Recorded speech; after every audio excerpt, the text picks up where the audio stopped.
Hello, everybody. How are we all doing this fine day? What's this? Oh, am I not playing Mario Kart 8? Not playing Mario Kart 8? That's strange, isn't it? That's odd. Somewhat perplexing. Unusual.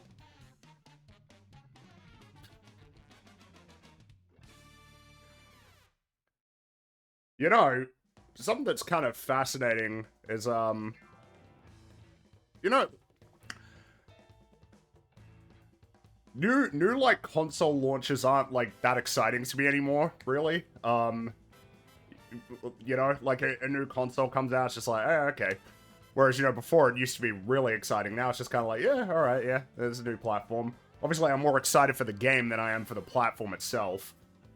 Of course I'm going to be playing this, are you kidding me? This is the first new Mario Kart game in over a decade. Of course I'm playing this. And, it's kind of cool, that it's now here after having spent so much time sort of wondering and speculating on what would be next for Mario Kart after Mario Kart 8. It's not exactly the same situation as, like Super Smash Bros. Ultimate, where it really is difficult to imagine how they could follow up on it, particularly when it's just pretty normal for people to expect that there's always going to be more content. Um, but, uh, but in the case of Mario Kart 8 Deluxe, it's still kind of the same thing. Like, that Mario Kart 8 Deluxe, over the course of the 11 years that it was around, it launched with the same amount of content. In fact, I remember that there was kind of, at the time, that people were kind of disappointed with, particularly the battle mode offerings, when it first came out. But then, obviously, over the course of the next 11 years, it went up to, 96 courses? All of the battle mode, like, game modes being present. A huge roster of characters recovered from, again, what wasn't an amazing set right at the start. The booster course pass it doubled the content. So you have it 96 courses. So now the next one that comes out, there's no way it's going to have that much content. So what can it do? And then on top of that, the anti-gravity as an element felt like it really, that was about it in terms of what you could do in terms of designing new courses, because if you can drive on the walls or on the ceiling and everything like that, then at that point, like, anything is possible, and, you're not bound by a lot of the same kinds of restrictions that you have when it's, you're meant to just be when gravity is working properly. So obviously, oh, well, what's next then? What would come next was kind of the sort of looming question. And, world, right, feels like it's going to be a pretty suitable answer, though, obviously, there'll be some concerns, right, because it would be so dramatically different from the typical formula for a Mario Kart game. But I suppose that's what we're going to find out. Also, you may have noticed, I'm a little bit under the weather. I was hoping at some point to do sort of a last hurrah for Mario Kart 8 Deluxe. You say that as if, like, I can't just go and play it whenever I want. But I was going to do that, but alas. But hey, that's okay. Mario Kart World is here. Why are we talking about Mario Kart 8 when Mario Kart World is out, right? Alright. I figure that the best way to get started would just be to go through all of the courses. Yeah, let's do the Grand Prix. Well, I mean, oh, well, let's see. Okay, so there's a lot of... Oh, you gotta unlock... Do you have to unlock Donkey Kong? That looks like Donkey Kong. Well, we got a lot of characters to be unlocked here by the looks of things. Let's see. So, no Wario, I guess. That's Rosalina, Waluigi. Oh, but that's... I mean, that looks like Peach and Daisy, but I thought that they were... Oh, no Daisy. Okay. Huh, alright. We got a lot of characters to unlock then. I mean, that's... Oh, hey, alright. All good. Because initially I was like, well, I guess if it's only the characters here, then it'll be Yoshi. Then, look, I love Yoshi, alright? But hey, we got Shy Guy here. Look at him. coming out of his shell. Thank you for the bits there. Enjoy Mario Kart World. Fringy just got my Switch 2 today as well. Most anticipated Donkey Kong Bonanza in a few months. It's from the Mario Odyssey team, so I'm excited for DK to get people working on it with such a high pedigree. Yeah, no, Donkey Kong Bonanza looks really cool. And that's out in a month, right? So, that's cool. And then Metroid Prime 4 at the end of the year, so... Oh, can you not customize... I mean, it's not a big deal. You know, Shy Guy's design is classic. Right, so this is... I suppose we could talk about this, couldn't we? Not being able to customize your, You can't customize your carts, right? You can only pick the... You can only pick from these ones. Oh, and they're only 12? I ain't a big fan of that, I will say, out of the gate. That's not particularly... The customization in Mario Kart 8 is not extensive, alright? Like, it is not an extensive customization thing. The idea that it would be, like, too confusing or anything is pretty silly. Alright, we'll just go with the standard cart. Mushroom Cup. Yeah, 150cc, obviously. We're not... No 200, though. Which is a little bit unfortunate. Then again, the reality is, like, the speed... The main thing that matters is essentially how good is the AI for the opposing drivers. Because as long as they're competitive, because they're usually not, it's a bit of a problem with, essentially, you know, it's one of the reasons why you'd want to play online so much, because, I mean, even on 200cc and Mario Kart 8 Deluxe, they ain't great. But we'll go 150. Alright, let's go! I'm looking forward to this, I will say. I'm quite looking forward to playing this.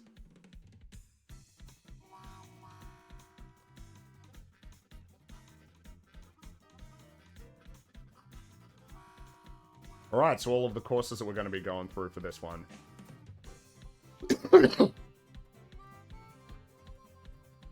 Oh, and obviously I'll be curious to get an impression of the soundtrack as well.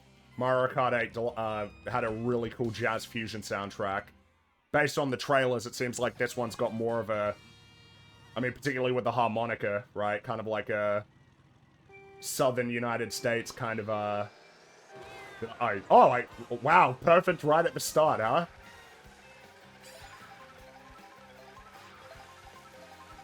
Why am I going so much slower than them? Oh, okay, yeah, I want all those. So, you can get 20... You can get 20 coins, right? Okay.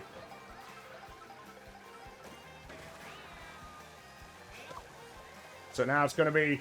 It's pretty funny, like, oh yeah, I gotta familiarize myself with the new Mario Kart, you know, mechanics and everything. But I mean, kind of a little bit, right? Because I got this, this grinding, which I will say, more games need grind rails. Ratchet and Clank, love them. Grind rails are so much fun. And I'm guessing, oh, and it looks like there's a grind rail up there. Okay, so that'll be something to figure out then. Of course, this is going to be the fun part of playing this game, is that,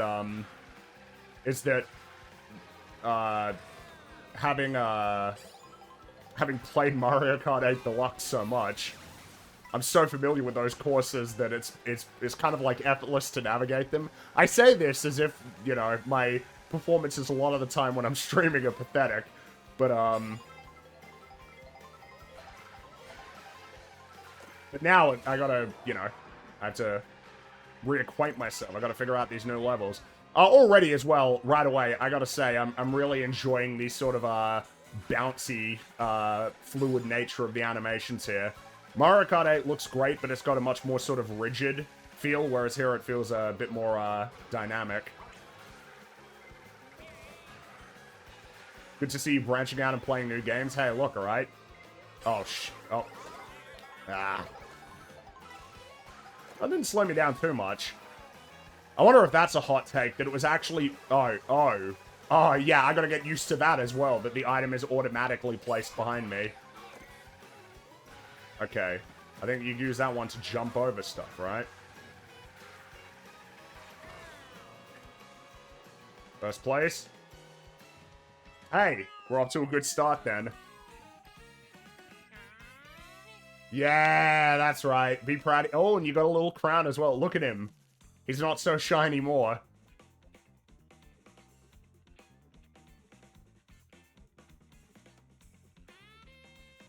Downhill from here? Yeah, probably. And he's so happy.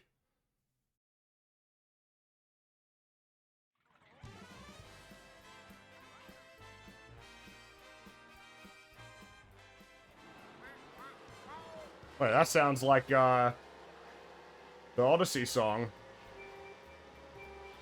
Oh, did I hit it too early? Oh, nope. Alright. Sweet.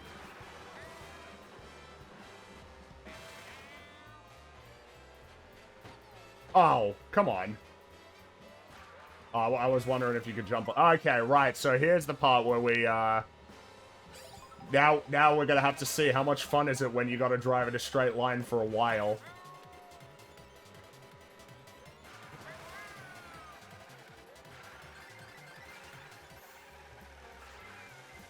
Let's see.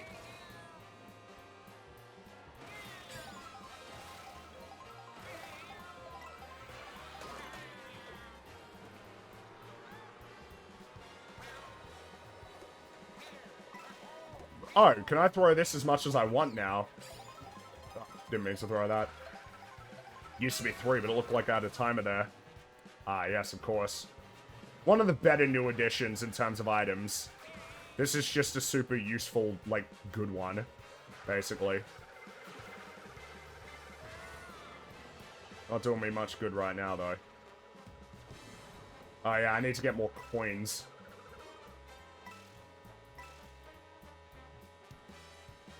Do I want to hold on to this, really? Yeah, no, actually, I do.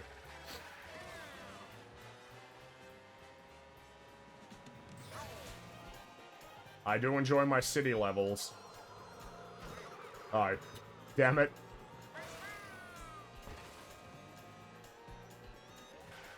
Oh, I thought I could you could jump on that, but I couldn't jump on that. That's alright, I'll figure it out. Oh, was that a little Koopa there driving that car?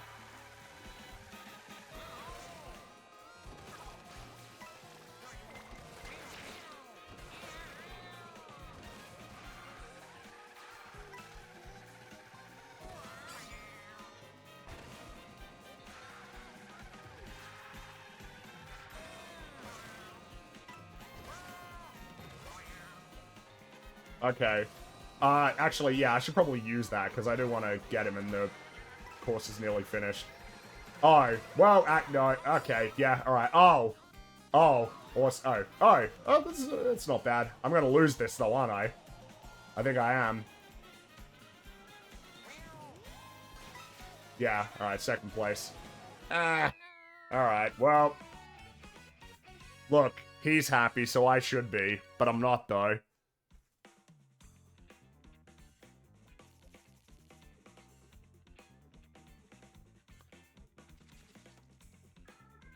Tied. Alright, I mean, as long as we win, it just means I'll have to go back, I guess, if they've still got the, you know, the star rating system, which I presume that they do.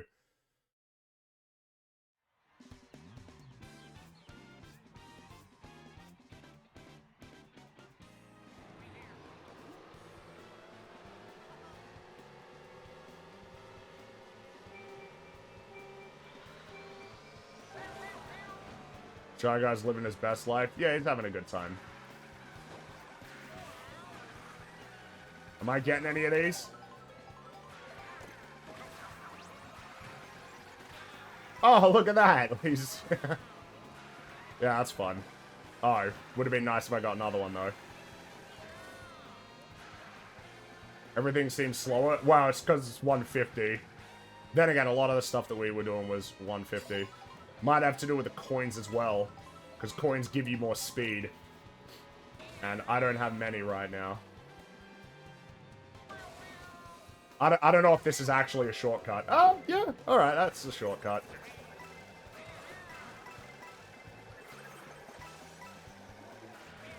DK, I'm not... yeah, get out of here.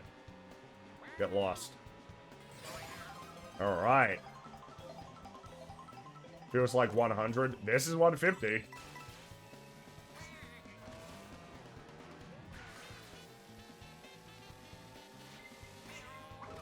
Ah, I gotta... I don't remember that.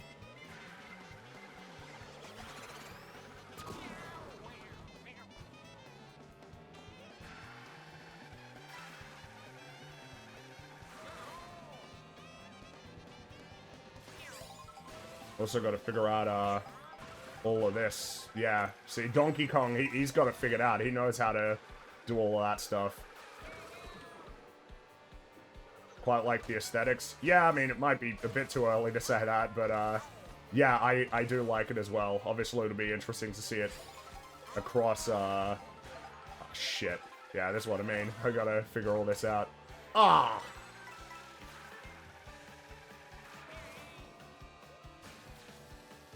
Yeah.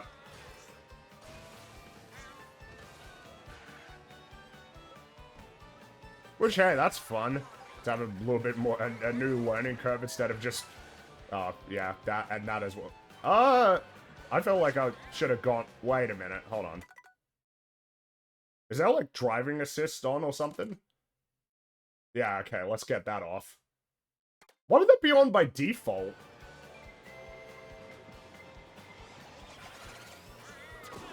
That's dumb. Why would you have that on by default?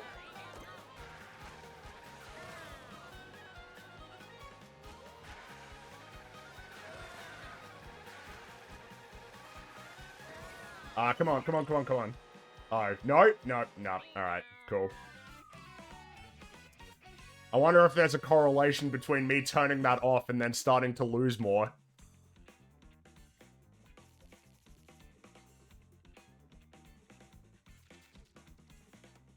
Well, I only got one chance here. I mean, Shy Guy's still happy, but I'm getting less so now. What do you think of the game's price? Do we want to have the big old conversation about game pricing and everything? We can do that, but maybe we can wait a little bit while I can still sort of just focus on having fun playing this game. Did Donkey Kong just... What was that? What did he just do? We can't talk about that, to be fair. And hey, maybe it's a... yeah, I think Donkey Kong just did what I thought he did there. These levels are looking really nice, though. I will say. I'm currently undecided, though, on the... come on. I'm currently undecided on the driving between the levels, though. We'll see. Obviously, it's cool to see how it's all connected. Like, that's super fun. If anything, it's kind of a fun aspect of Mario Kart that existed before that was always in the background, and I'm not sure what happened with that one there. It always existed in the background, but now it's like, you know, actually a part of it. You know, in the old games, it was something I've said before. I always really enjoyed how, I enjoyed, like, the way that, like, Mario Kart kind of made the Mario world seem. That there were, like, cities, and there were these companies that were all oriented around racing and everything. But that was always a really fun aspect of it, and now it's super cool that, like, you know, that essentially gets taken further into a world. Like, that in and of itself is exciting. And, as long as you, can just drive in all of these levels, as long as you can, like, do the courses on their own, then I don't really see a big problem with the driving thing. I guess the annoying thing would be that if that's the structure of the Grand Prix, it's like, oh, that's kind of annoying that that's, like, the only option. Because I presume, like, a course like this seems like one that could be... Well, it might be that this one is, you know, 1, 2, 3, if it was played on its own. But those other ones could be as a lap, you know?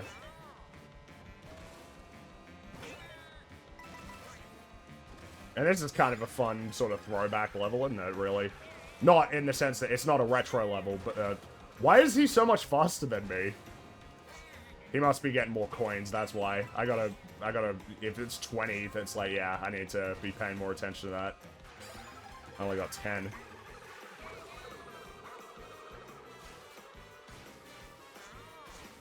Oh, and you can do... yeah, you can do multiple tricks now, right? Okay. Gotta remember that, too. So you're only doing one.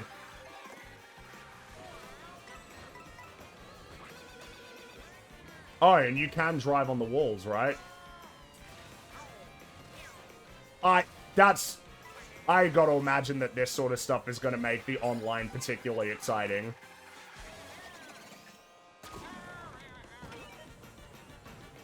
Hey, that felt like that was heading directly towards me. Like it was aiming for me. Oh, we win, don't we? I think we win.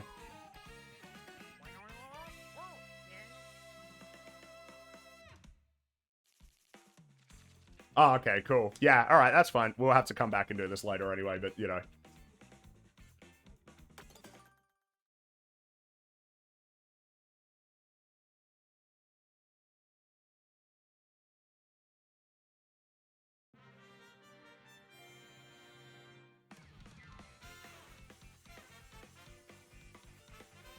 Oh, hey, we actually brought back, like, a thing like this now. I never really liked the Mario Kart 8 one of just like, oh yeah, here's a replay from the level. Definitely prefer this. Look at how happy he is. Does it feel like it's worth $80 yet? Well, seeing as I've only played it for like 20 minutes, I'm in a good position to ascertain that.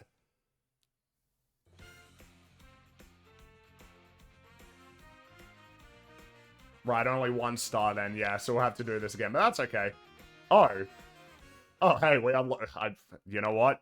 Let's mix it up for today, you know? Obviously, eventually I'll probably settle on somebody. But, performed 50 tricks, wow.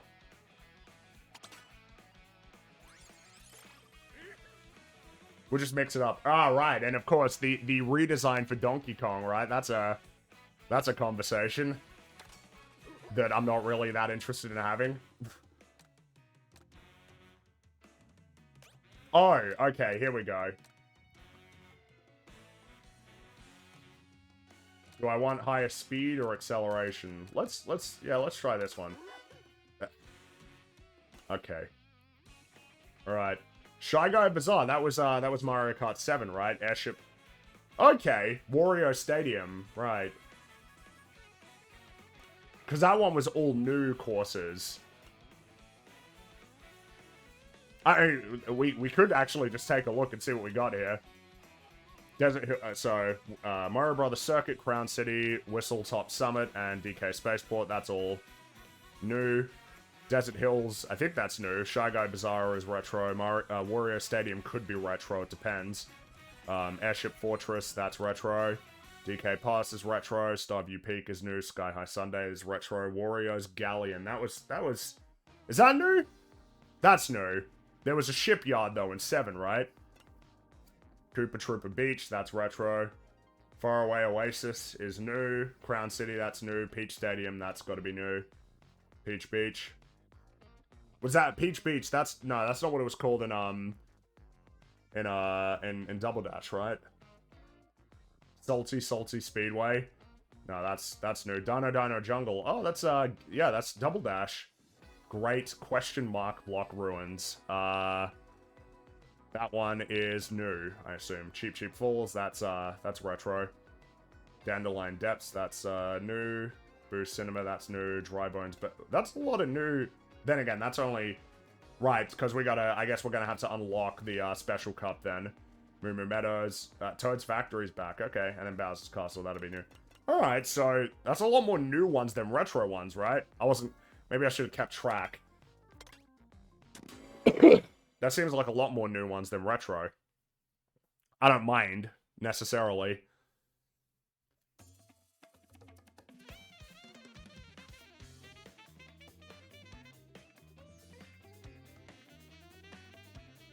So even though we're not playing a Shy Guy, we'll still get to see Shy Guy, so it's all good.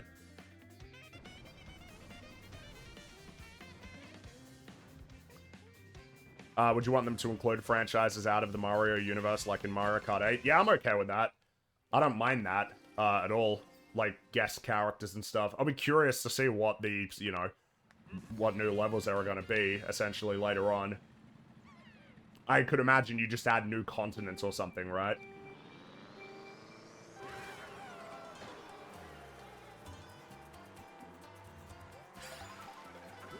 Is Shy Guy your favorite? I really like Shy Guy. I'm a big fan. Obviously Yoshi is, I very much big fan of Yoshi. Not just because he's green. Oh, can you do, like, as many tricks as you want? It looks like you might be able to just do as many as you want there.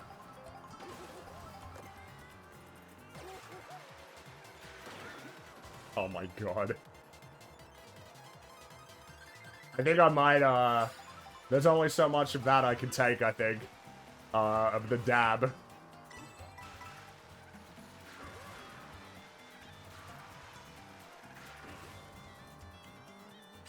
Might be too early to say, but, I mean, certainly in that last... Like, again, in 150cc, the enemy AI is usually just, like, not even remotely competitive at all. That time around, it was, and even now... God. I mean, in that case, that just feels like that was just me being terrible.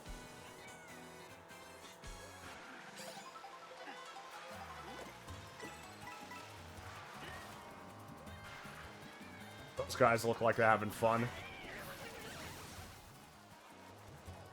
Is the rain something that comes after the lightning? That's kind of a... That's kind of cool. As a little detail.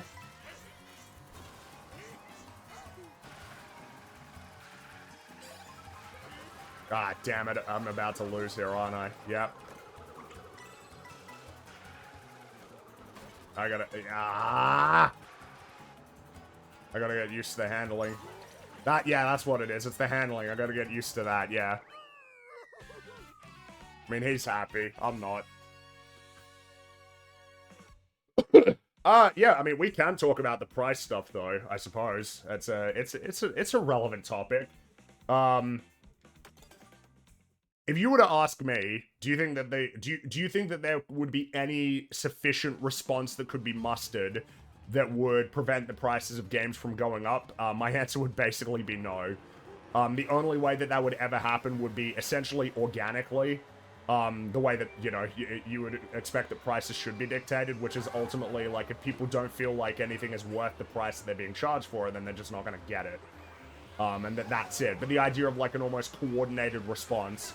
Like, for instance, if you were to take the stance today of, like, I'm not going to buy any games that are charged to 80 bucks, it's like, well, you're not buying any new games then, because they're all going to go up.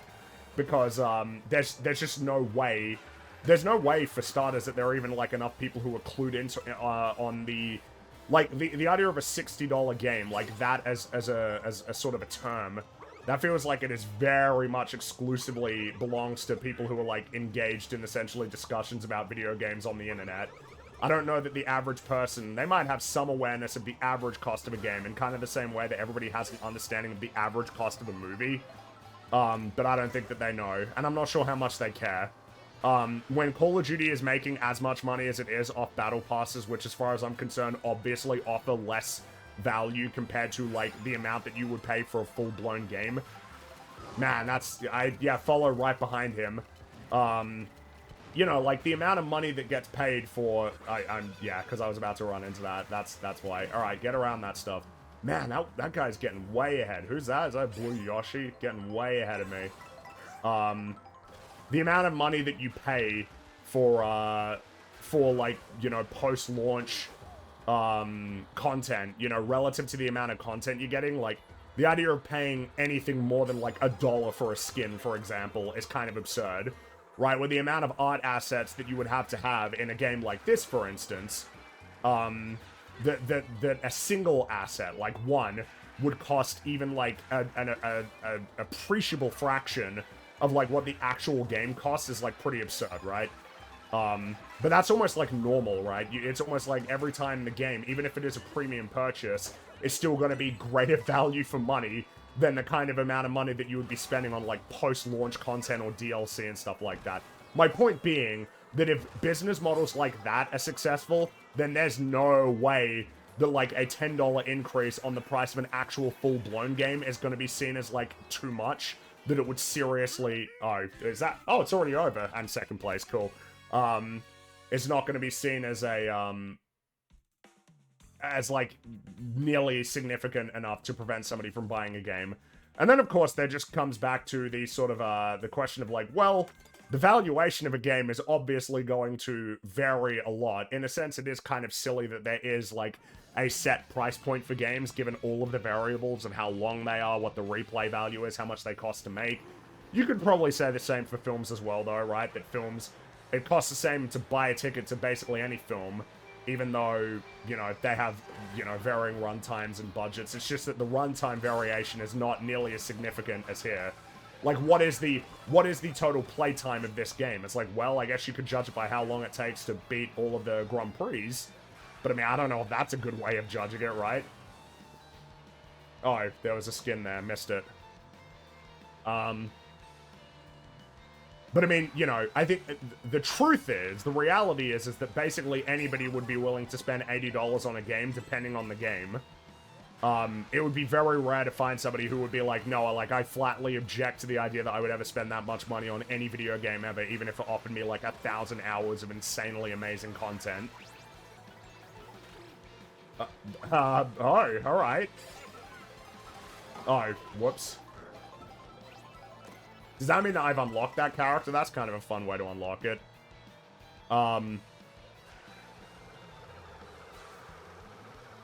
You know, the easiest way to explain it would be, would I pay $80 for a brand new Call of Duty game? No way. Absolutely not. That wouldn't happen. Would I pay $80 for Mario Kart World? It's like, well, I did. Because, of course, I thoroughly enjoy Mario Kart games. And, I mean, clearly I get a lot of time out of them, right? I mean, I played Mario Kart 8 Deluxe for, like, 2,000 hours, and that doesn't even include the amount of time that I spent playing, Mario Kart 8 on the Wii U, which was also an appreciable amount of time, so, you know, I got my money's worth. If I got that much time out of this, then, like, yeah, I'm not gonna be fussed. Now, of course, that, you know, it would be silly to essentially pretend that it's... this is... Okay, we're on lap 2 out of 3. I'll get rid of that. I need to... Oh, I didn't even pick up another item. Awesome. I should have used that sooner. There's no point in pretending, like, why this is happening, right? Like, you know, there's no point. You should not be wasting time essentially trying to make arguments to justify why they're raising the price. They want to make more money. It's that simple. They want to make more money. Plain and simple. You could talk about a whole variety of different variables, about how game budgets have gotten higher, about the cost of the physical, like, the cartridges, because I believe the cartridges on Nintendo consoles are particularly expensive. I'm about to come second place here, aren't I? There is a blue shell, but I don't know if it's going to get here in time. Oh. Ah! You're joking. I think that might have actually saved them. Oh, wait, no. Never mind. Alright, sweet. Damn, I can't even remember what I was saying. Oh. You can make any number of arguments for why they'd want to raise the price, but, like, I'm not interested in doing that because, I mean, you know, that's their interest, right? That's what the companies want to do. They want to make as much money as they want to make out of their games. And there's a whole bunch of arguments for why the price being raised isn't, like, super, you know, because obviously, oh, well, inflation. It's like, you know, sure, but digital sales account for a considerably higher portion of game sales now, and digital sales make more money for the publisher than physical, obviously. Then you include all the post-launch monetization once you add all that in. Like, these companies aren't struggling, you know? These companies aren't... It's not like these companies are on the brink of collapse. You know, Activision, EA, Nintendo, these companies are making insane amounts of money. It's about making money, obviously. But I suppose then it'd be like, oh, so what's the deal then, Fringy? It's like, I want to play Mario Kart. And, you know, obviously there would come a point where the price would be too absurd, basically. Of course there would come a point where the price would be too absurd. And, of course, I would prefer that this game didn't cost as much as it did. It'd be kind of, it would be very strange if someone's like, nah, you know what, actually, I'm, like, really in favor of them charging more money for games. You know, Nintendo doesn't need you essentially defending all of their decisions, alright? Like, that's not, you know, that's in their interest, not yours. Alright, can I get this here? Damn it. All terrain. Alright.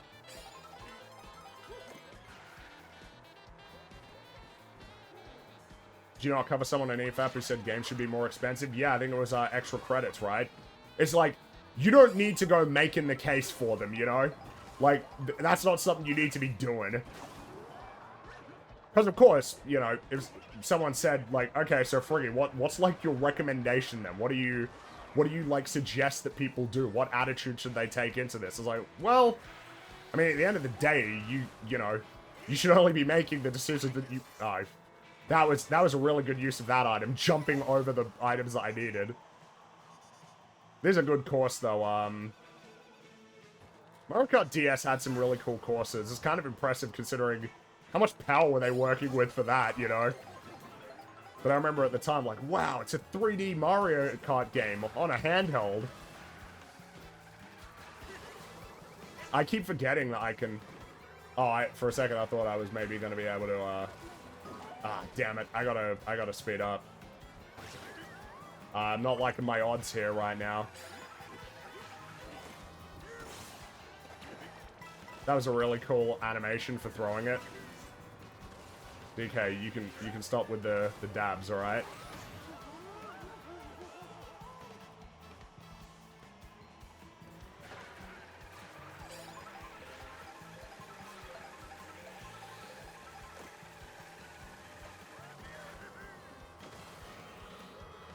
Oh! What the... Oh, doesn't even... Okay, and then I lose. Nice.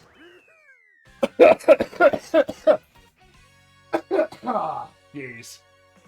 What makes for a good Mario Kart course? I don't feel like that can be readily answered.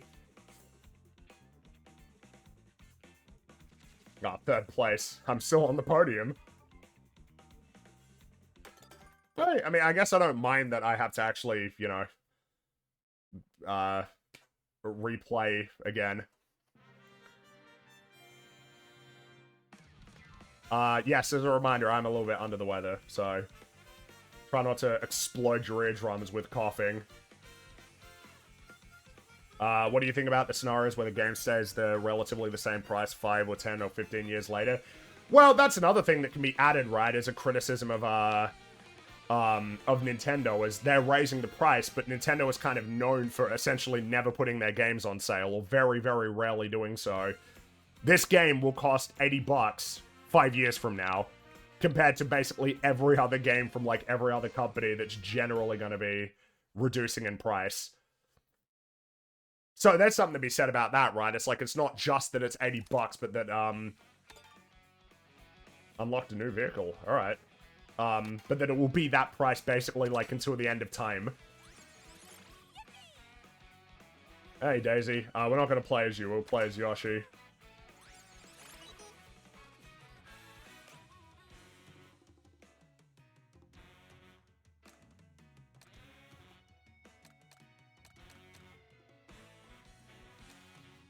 This is more balanced. Maybe I should go with that.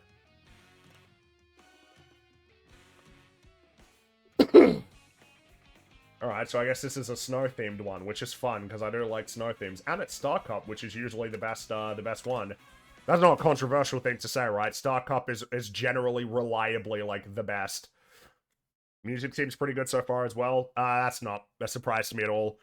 Mario Kart is, reliable when it comes to music.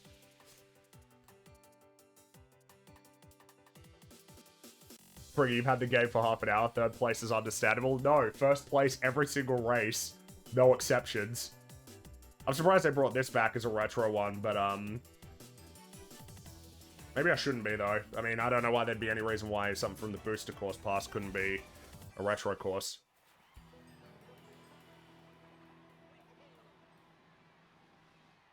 Like, you know... there was no problem with looking at essentially the value proposition of the Nintendo Switch 2 or Mario Kart World and saying, nah, no thanks. There's nothing wrong with that. It'd be weird to act like there is. At the end of the day, right, it's your choices about what you want to play and what you think offers value. Obviously, I was playing this. When you put like 2,000 hours into Mario Kart 8, along with the many, many hours that I put into all the other Mario Kart games, like, obviously, you know, as far as I'm concerned, this is worth it for me. But this is, I wouldn't hold the same for like every game if it was at 80 bucks. Of course not. How do you feel about the in-between courses? Might be too early to say. Maybe I'll, good job. DK Pass has got a really fun, charming song, doesn't it?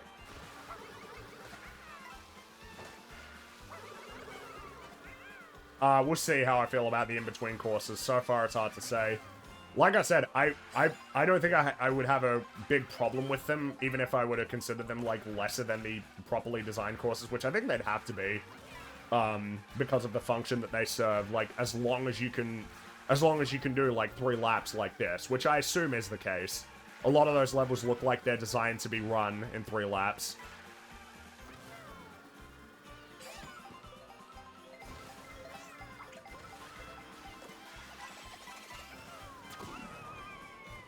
Damn it. The first party lineup just doesn't appeal to me that much. The new Donkey Kong game looks cool, though. That game looks really cool. That looks super fun. It's been a while since the last Donkey Kong game. It's been a long time since the last 3D Donkey Kong game, right?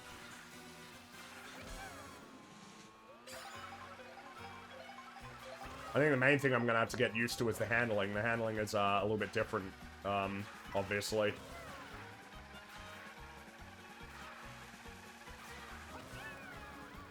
The Tropical Freeze was the last... Oh, jeez. Destructible environments, wow.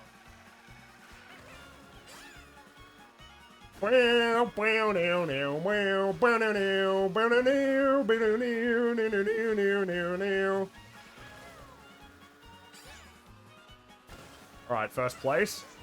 Yoshi! Never should have forsaken you.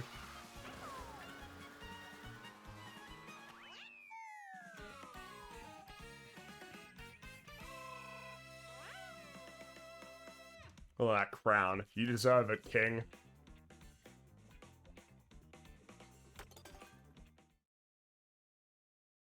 So, yeah. If you expect that the game price are going to go down, by the way, that's not happening. I mean, that's part of the reason why everybody's so mad, right? Is because Nintendo raising the prices just means that everybody else essentially can point to that as an excuse to raise them. But if it wasn't going to be them, it probably was going to be Grand Theft Auto 6. There are certain companies that can do it and certain companies that can't, essentially. And I think what's going to become clear is that Nintendo is one of the companies that could. Because, I don't know if the Switch 2 is going to, like, sell as fast as the first Switch, but, it's going to sell well. I would be surprised if it didn't.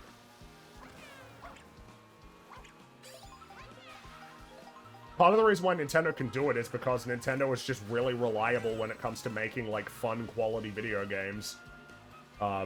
When you buy, like, a first-party Nintendo game, it's really reliable that it's going to be good and it's going to be polished. And that's worth a lot. Ubisoft can't. No, Ubisoft cannot do it. What are the chances GTA 6 isn't $80? Now it's basically 0, I would say. I would be really surprised.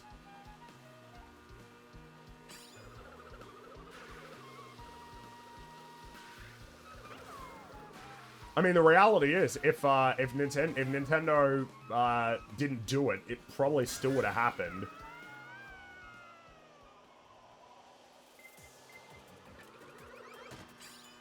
Oh, what did that hit?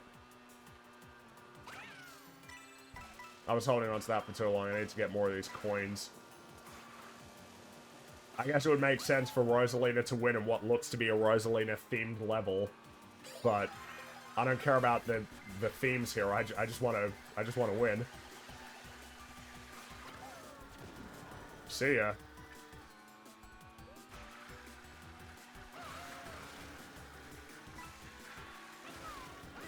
Yeah, the game really does look fantastic. And of course, running super smooth 60 frames per second. Because, it's always a matter of, the priorities of the developers rather than an idea of the limitations of the hardware. Such a silly thing that people said. Games run at 60 FPS on the PlayStation 2. Like, the idea that it's the hardware? No, it's whether or not you want insane graphics. Alright, first place again. We'll get across just before the blue shell. Nice.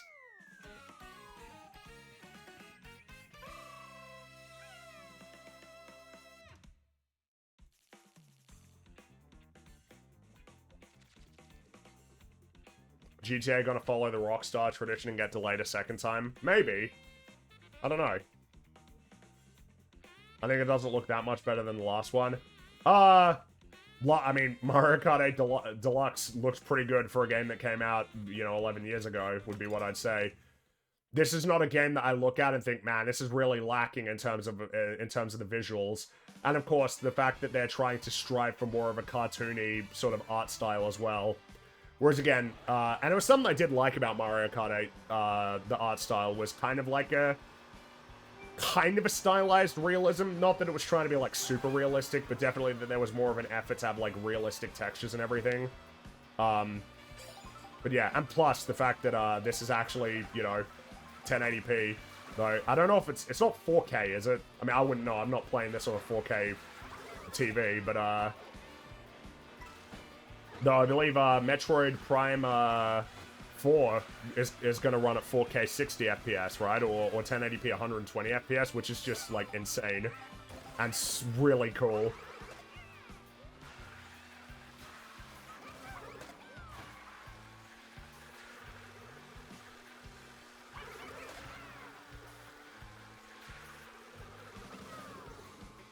Finally got the Pokemon games to 60 FPS. Yeah, but that was just ridiculous. That the Pokemon games look way too terrible. Can your eyes even tell the difference beyond 60 FPS? Yeah. You don't want to be wheeling out those kinds of arguments. Yes, you can tell.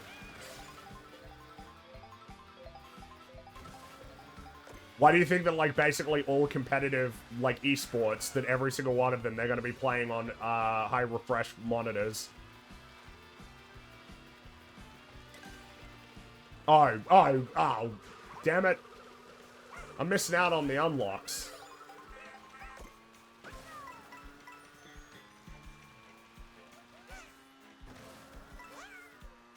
"30 frames per second is more cinematic, though." Yes, that's right. God, oh, dude, we're talking, like, actually a decade ago when some of those embarrassing quotes, like, about, like, the Order 1886. Oh my god, yeah, that was, like, 2014, 2015. That they were going for a filmic look, and they even conceded that 24 frames per second is, like, unplayable. So it's like, yeah, 24 frames per second is unplayable, so, we had to put it up to 30. It's like, man, why not higher? If you concede that 24, like, those extra 6 frames are making all the difference, right? Oh, that was out of bounds. That's a quick respawn. Oh, and oh, damn it. Oh, I was actually gonna win this whole thing, wasn't I? Oh, well,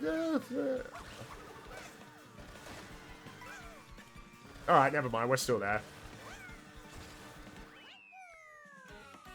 People still make those arguments? Yeah, I guess because people don't know. There's just... You know the difference. Even if you don't, like, know about frames per second, like, you're aware of the difference. I would assume that it's not crazy to say that part of the reason why Call of Duty found the success that it did early on is because it was chasing 60 frames per second on console. That wouldn't surprise me. Because particularly entering into the 7th generation, frames per second, like, was something that just kind of... They just stopped caring about it, which was really lame. Interesting how film is 24 frames per second while games need a minimum of 30.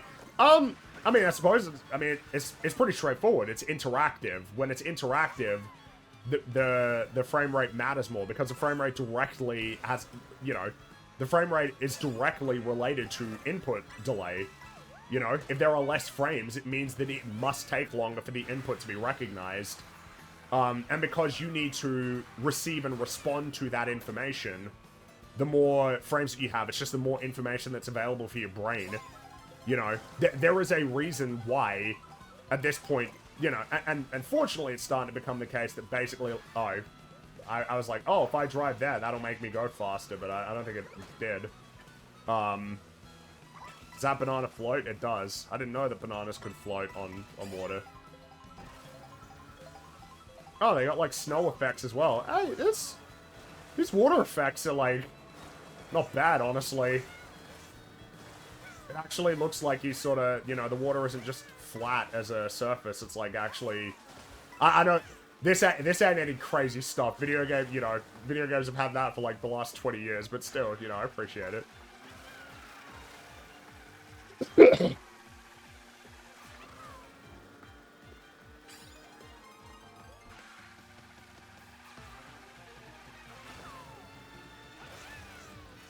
I keep forgetting about all of the tricks that you can do.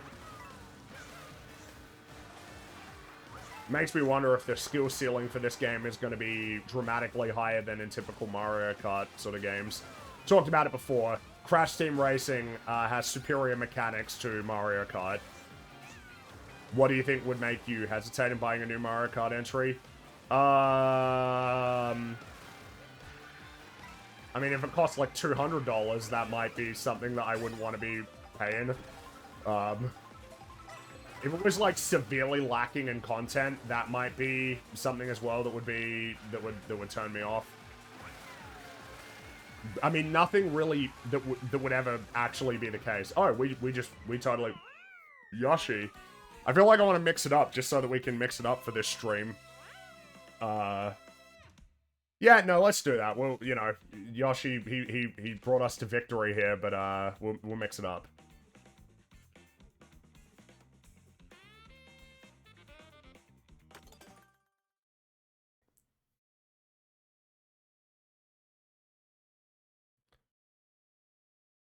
How are you liking the Switch 2? Is it everything you hoped for in a PlayStation 4 competitor? Is it actually, like, seriously, do people really, like, believe that essentially the power of the system determines its, like, viability and success? Because if so, like, how do we account for the Switch? The original Switch? It's the games. It's always the games. The hardware doesn't matter that much compared to the games.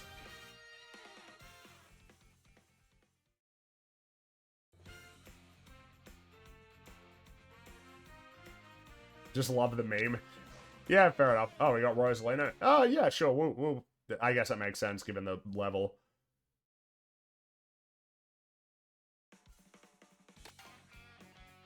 Switch to Rosalina.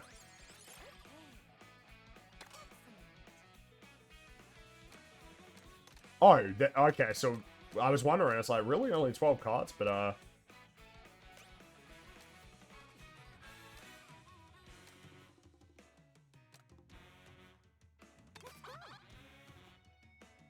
the state of play? I mean, yeah, I don't know. Don't feel like there's that much to be said about it.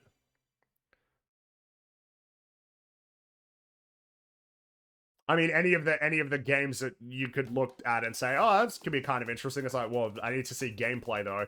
Like the James Bond game. It's like, yeah, that could be cool. But I need to see some gameplay for it, you know?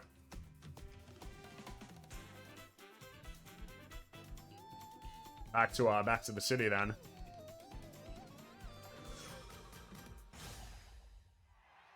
And, you know, yeah, I mean, it's just not very interesting.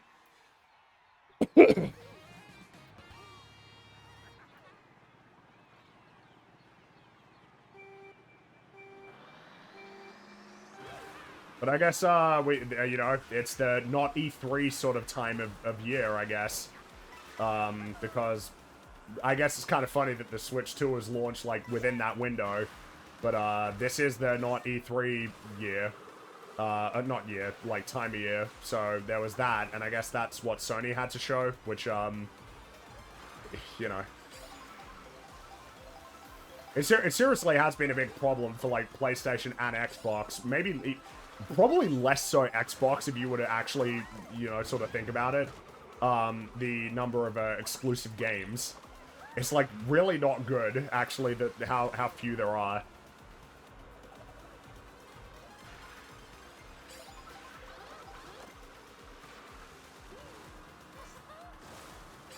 And then, yeah, we got the Summer Games Fest, which, yeah, and then the Xbox One afterward, which again, these always feel like they. Okay, we unlocked a new character because of that. That's fun.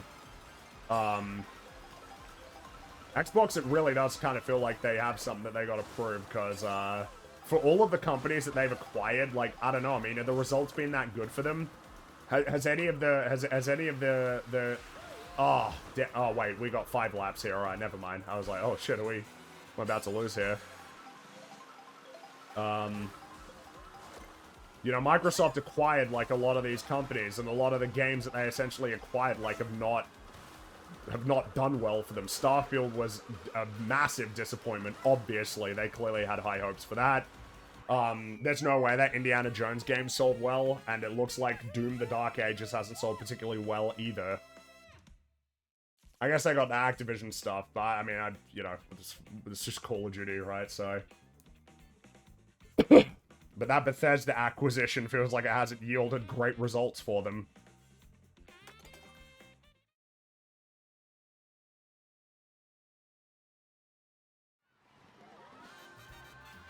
All right, off to the next area.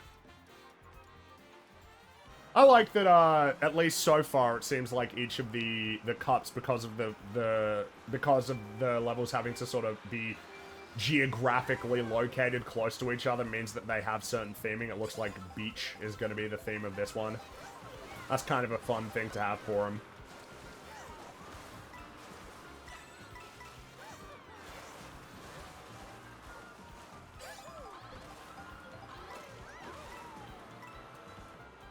Wait, this is, Oh,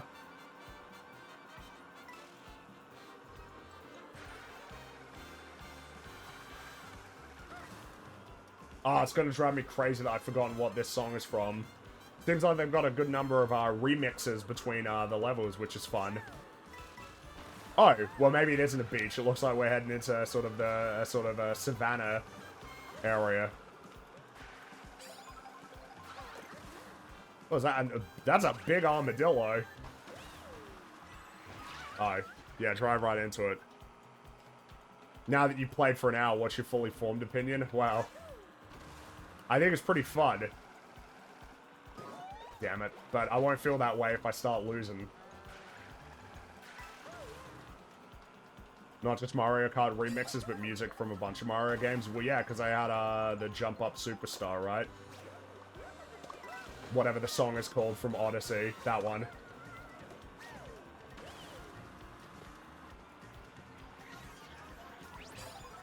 Oh. Oh my god. Is he driving with his feet?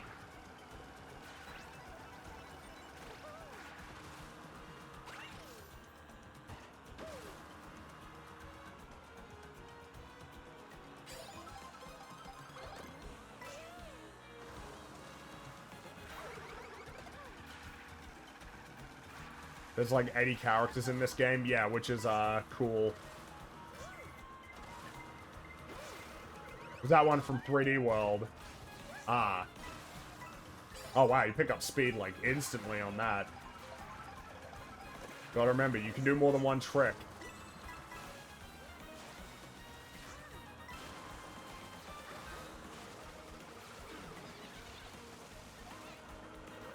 Ah. Damn it.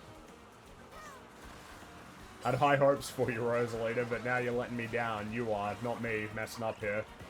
Oh. Oh, damn. Yeah, get out of here. Oh, no, I'm third place here. It's like the finish line's right there. Oh, second place. Oh, yes, yeah, okay. That's not bad.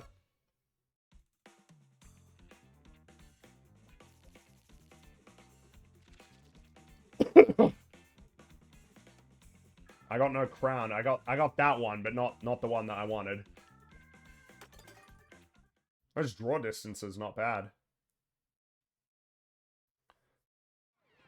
Excited for Smiling Friends Season 3? Yeah, obviously. I guess this will be moving beyond the whole Season 2 thing, you know? Because now it's in Season 3, which of course you expect to be good.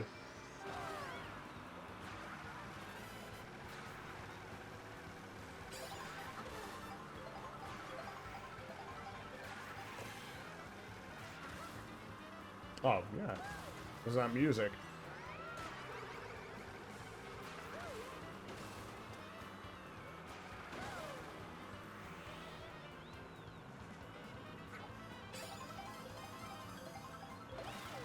Oh, memories of our Mushroom Bridge here, I guess. A little bit.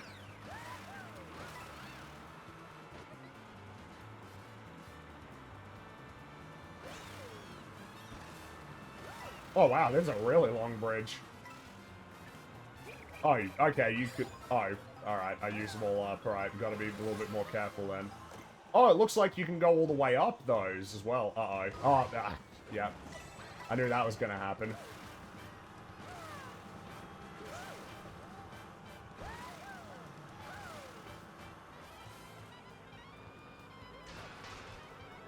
Oh, I thought I could grind on that. I mean, you probably can. I gotta wrap my head around that for sure.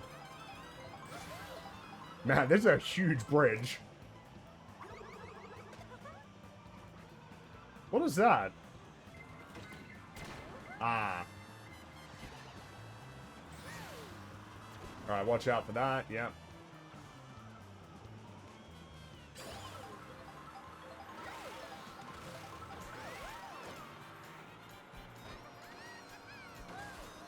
Bring us back into the city.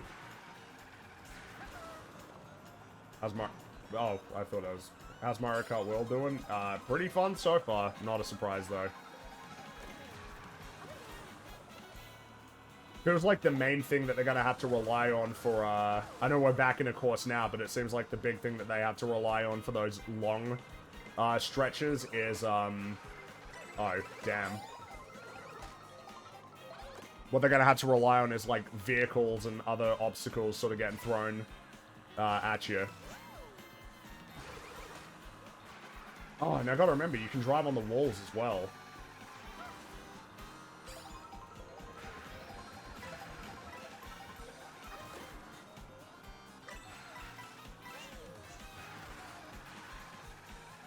How do you feel about the...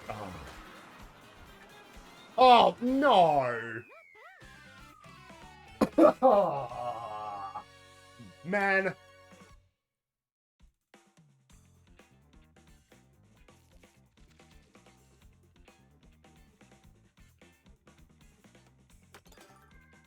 That's okay.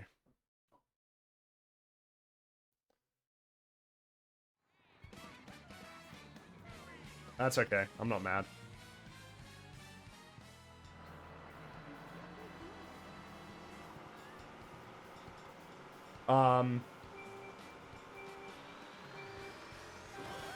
It does seem like a lot of these levels were designed to be, you know, just race, like, individually. Because I presume that'd be the case for online, right? If you just want to do, like, the versus race.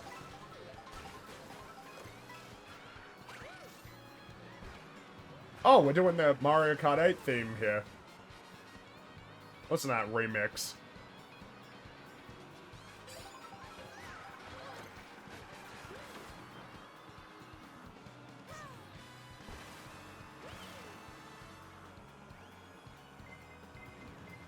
Oh, actually, I should probably get out of the way there.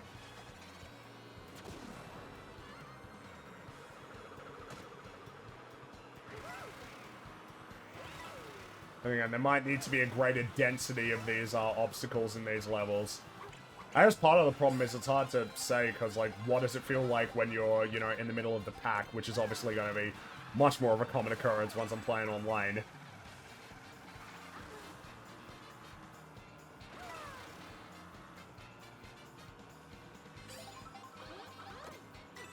I do enjoy hearing these remixes, though.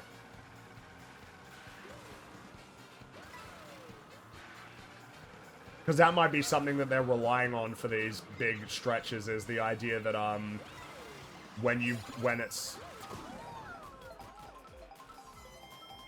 Oh, I wasn't gonna get the item I needed anyway.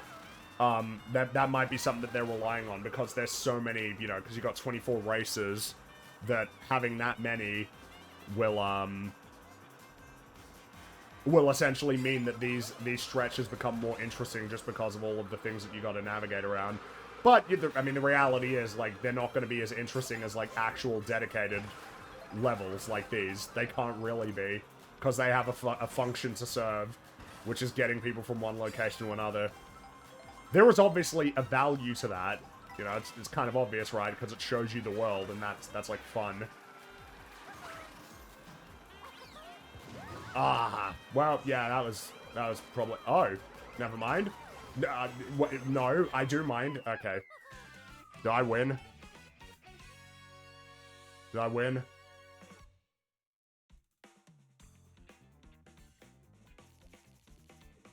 Okay. Narrowly. Just. Okay. That's okay. Alright, that's fine with me. That is okay.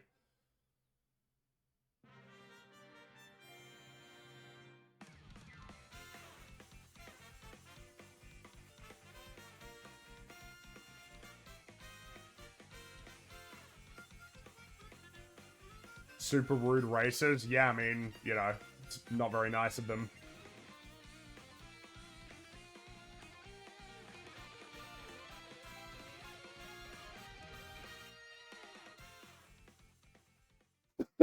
Oh, pardon me.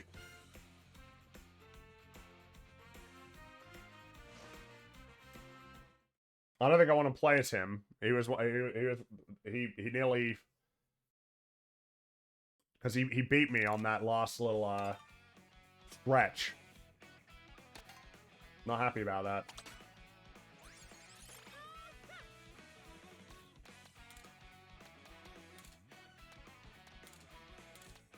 Oh.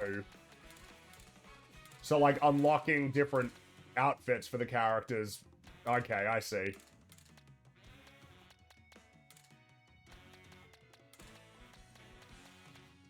Yeah, we'll go Luigi.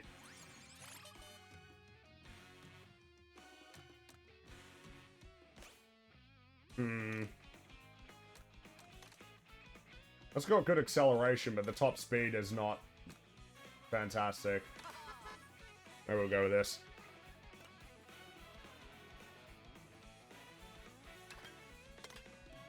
I like the design of that new one, but I need that speed, alright?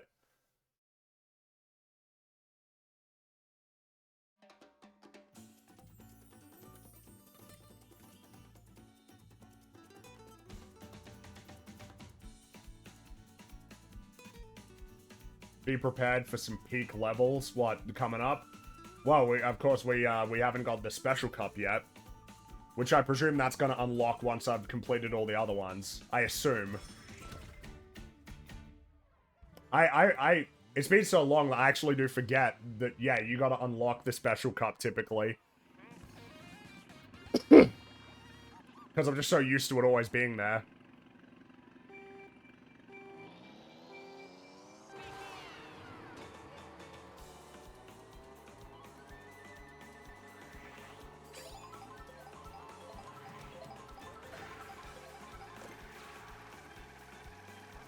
Oh, nice! Yeah. It is the retro one. Oh, and this track is so wonderful.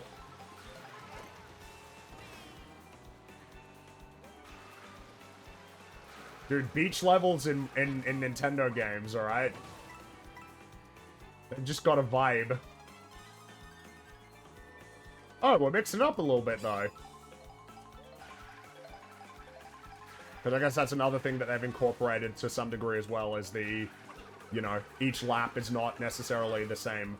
Oh, and I'm also noticing, I'm guessing that Birdo is going to be the next character that we unlock.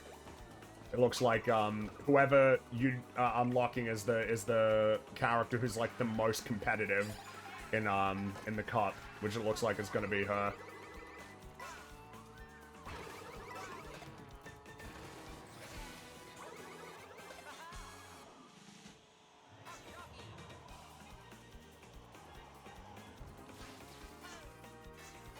Don't forget, you can do lots of tricks.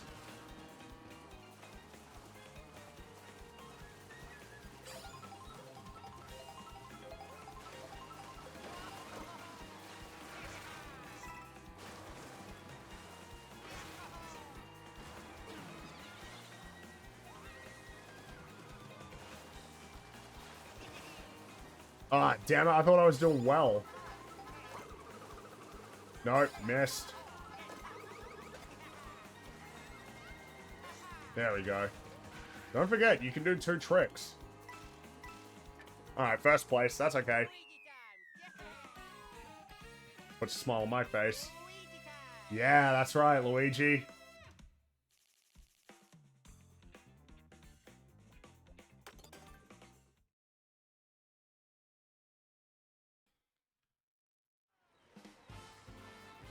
Alright, where to next?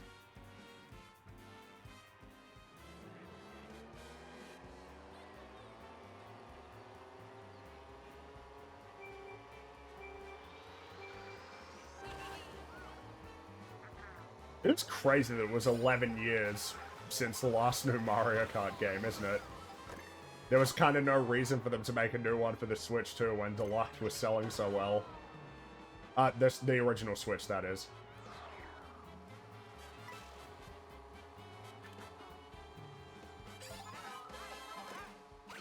Oh. It's fun to see these guys back again as well.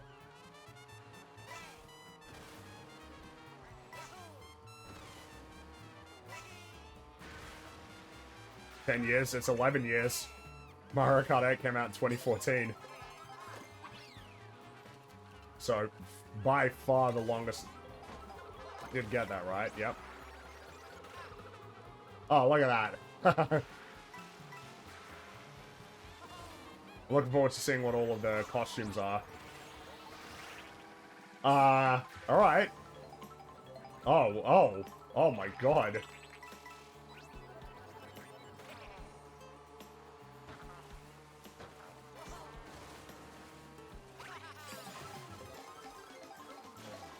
I don't know if it's better to be in the water or up there.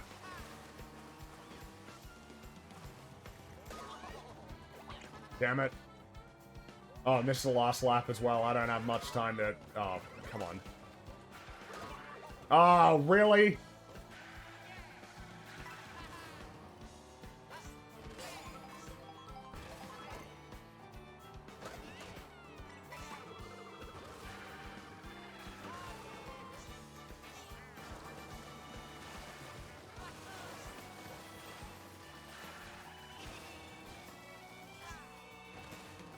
Would have been nice to get an item there, but...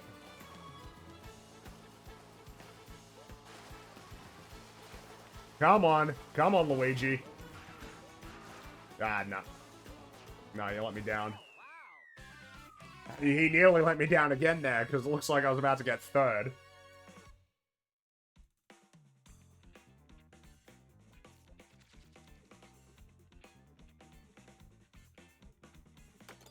That's okay. As long as we win. I actually don't know what I need to do. It might be that I need to win every single, I need to win every single Grand Prix in order to get Special Cup. Because obviously that's the aim today. Because I am feeling a little bit under the weather. We won't go for too long. But obviously want to, you know, want to go through all of the courses.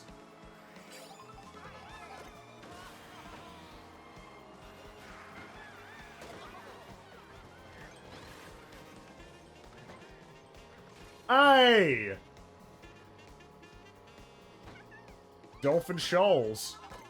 Or whatever it was called. I think that's what it was called. Oh, look at that.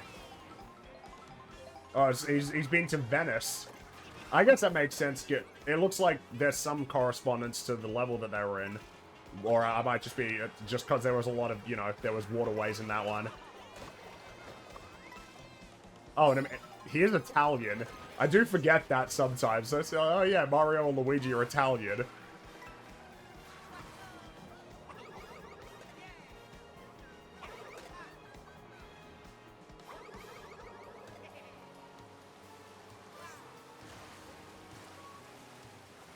Man, I'm real happy. I'm having a blast.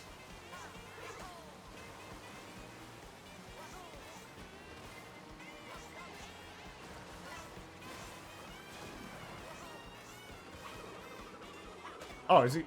Was that Wario with a pirate costume? All right, we got him. Man, we. Oh, and it creates a whole bunch of enemies of that type as well.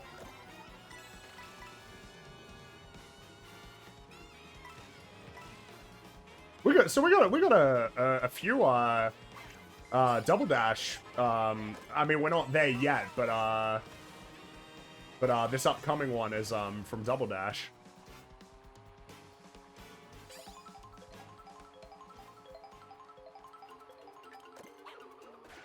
Yeah, there it is.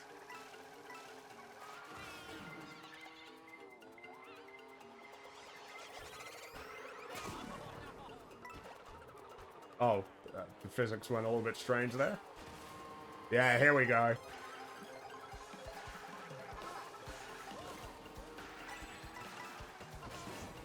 Oh, boosted off of the dinosaur then, alright.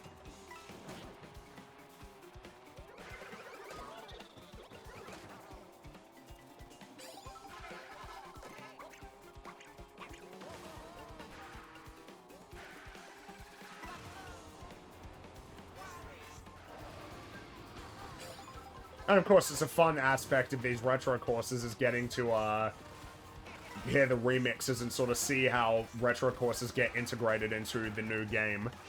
Obviously, Mario Kart 8 was particularly interesting with the anti-gravity element. But here it's cool seeing how it's all getting connected along with the music. Finish the game, overall a decent selection of courses. Only problem is I want more, but Mario Kart's always been a pretty short game. Well, the thing is, you know, 36 courses, I mean, obviously it used to be a lot shorter when you only had 16. It's all about the replay value, particularly with online. That's like a huge thing that helps sort of boost the replay value, because when you're playing against other people, it's obviously, there's a degree to which it's a lot more dynamic than when you're racing against bots. Of course, there will be, you know, exploring the open world, right, will be a another aspect to take into account. Plus, I mean, I would expect that there'll be DLC for this.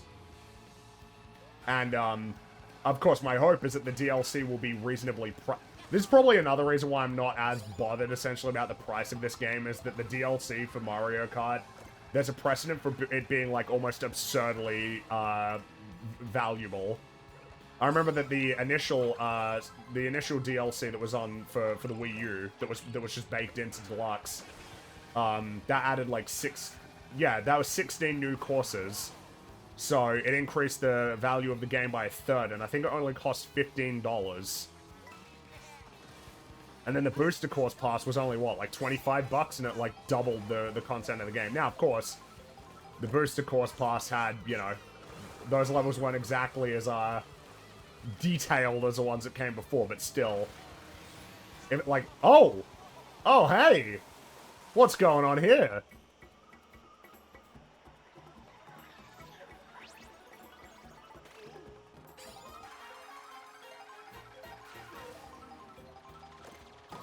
Oh, yeah, you gotta watch out for his arms there.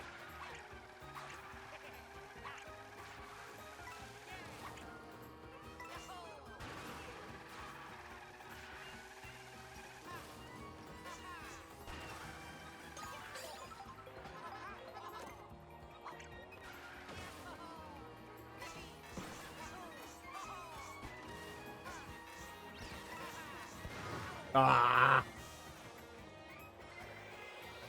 Oh, no, are you kidding me? Oh, man. Oh, yeah. See, I imagine it would be incredibly chaotic online, but that's fun, so. That's where the fun begins.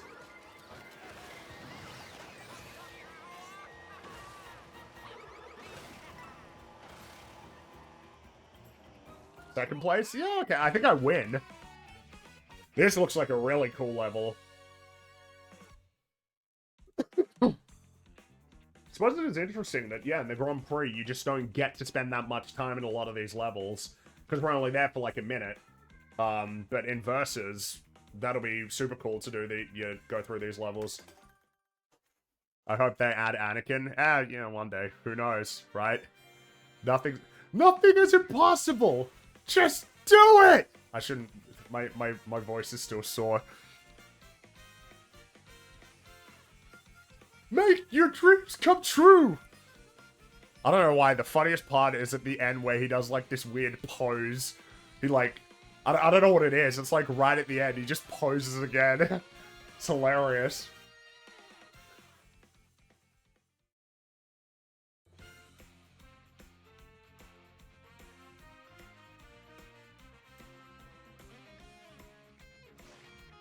Yep. Do your Fisk voice? Dude, I can't be... When I'm ill, then trying to do the Fisk voice, it's just... That's gonna be a recipe for disaster. I have a fondness for it. Did I ever tell you that LaGuardia was a big fan of Mario Kart? Fuck. Damn it. No, I can't do it. Oh, let's Bowser.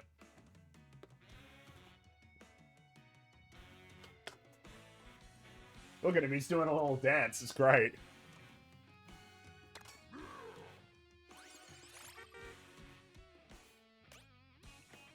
You know, that speed is tempting. But the handling looks pretty bad. No, nah. Let's actually... I would like to win here. I love how, like, ill-fitting he is in that cart. Also, I really like the theme for this game as well. Gets to join in the hallowed halls of all of the really good Mario Kart themes. Though I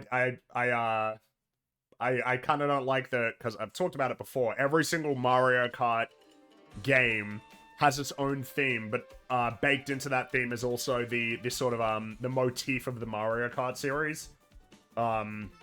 It's that's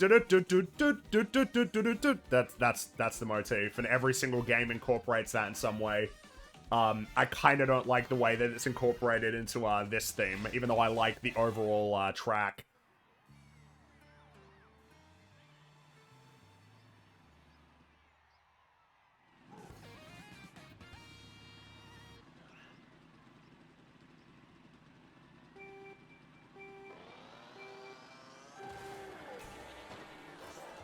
He's so big, and this card is so small.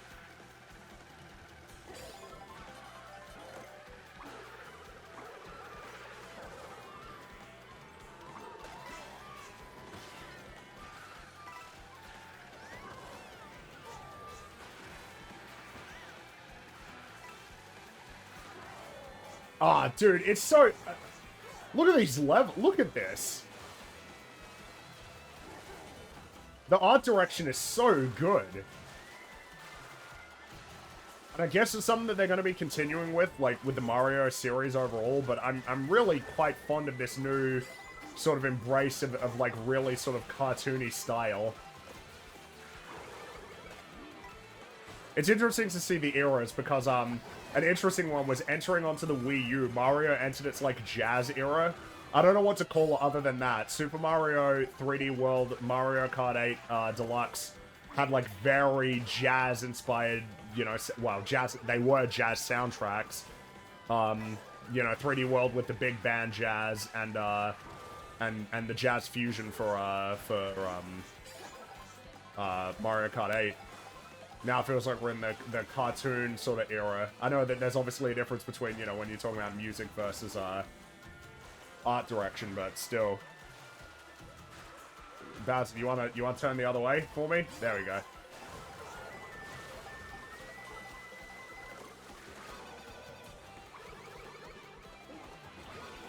Ah, damn. Pardon me.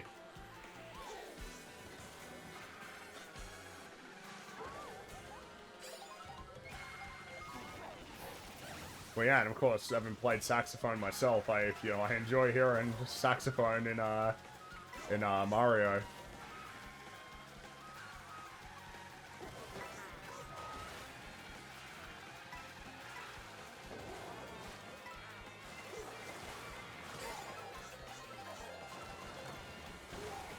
Oh, so it'll be King Boo. King Boo's who we're going to be unlocking this time.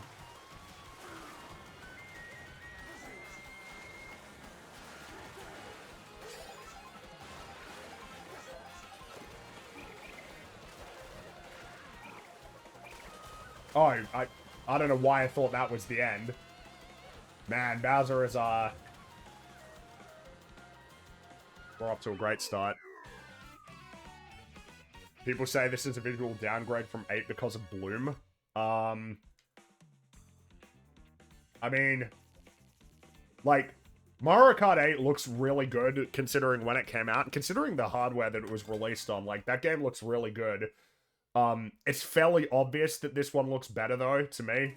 Not only the higher resolution, but, like, the anti-aliasing is pretty aggressive in, when I say aggressive, I mean it's basically non-existent in Mario Kart 8. Whereas here, it's a lot better in that regard. I mean, like, alright, come on.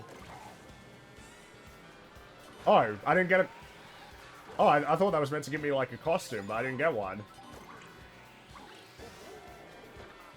Oh, this is the dragon, course. I should, considering how much I've played that game, I should remember the names of all the courses.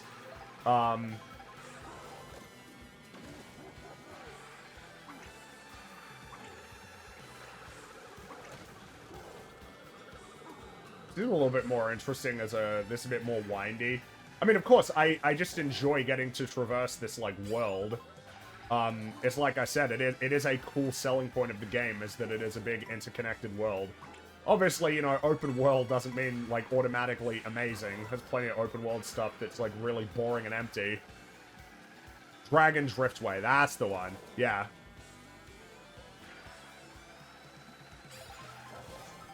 I'm guessing that you can...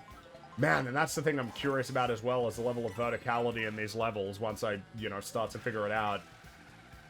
Like, I'm excited that it looks like there's going to be something of a genuine learning curve for this one, which is not usually the case for Mario Kart games. Obviously, there is to some extent, you know, in terms of, like, figuring out the meta and everything, but here it's like I'm going to have to figure out how to navigate these courses, like, and take advantage of all the shortcuts, because I feel like I'm not really... The shortcuts are presenting as a little bit more unconventional than normal because of all of the, new ways of interacting with the level, right? Being able to drive on walls and the grind rails and everything. It looks like there's a whole bunch of new stuff that I'm gonna have to sort of figure out and account for, which is fun. Like, because that's clearly something that you can grind on, but I'm guessing you're gonna have to, like, launch properly to get onto it.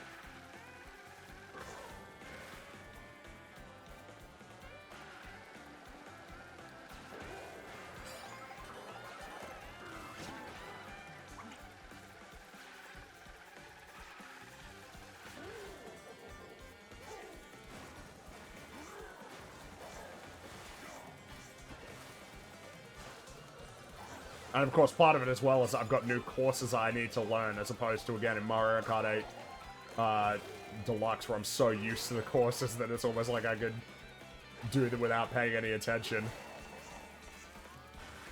Ah! Oh, dude, and I was winning.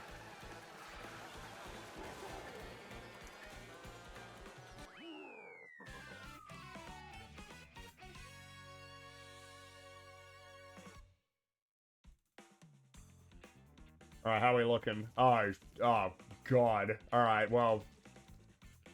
alright, not looking great. Even if I win these next two, like, I'm probably not winning this one. How different is the gameplay so far between World and 8? The handling is, like, noticeably different. That's the main thing that I've got to wrap my head around. Is that the handling feels, definitely a lot more, I'd say it's more, like, bouncy and less rigid, would probably be the way to describe it. And that's not... Rigid... I feel like rigid is always used in a very negative way, but it's more like it's different. next one's maybe like a little bit more floaty. That's something I gotta... Oh, wow.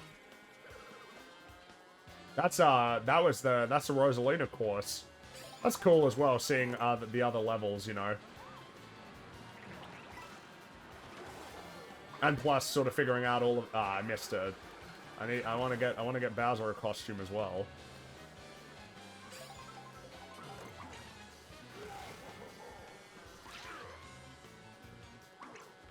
Oh, we got the underground theme here.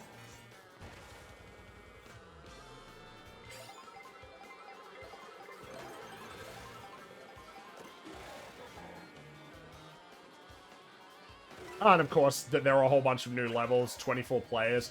I guess I'm not really feeling the 24 players as much because, hey, look, right, I'm consistently leading. So I'm not feeling the impact of that as much, but that'll be something that will become much more apparent online.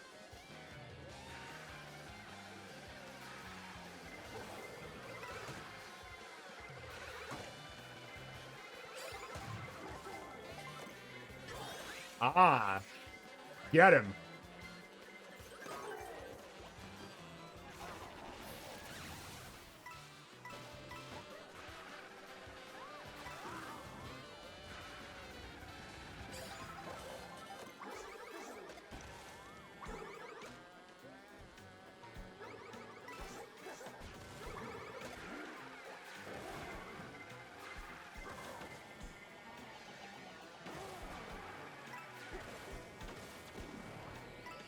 Oh, that explosion was lasting a little bit longer. I think I might have nearly hit that.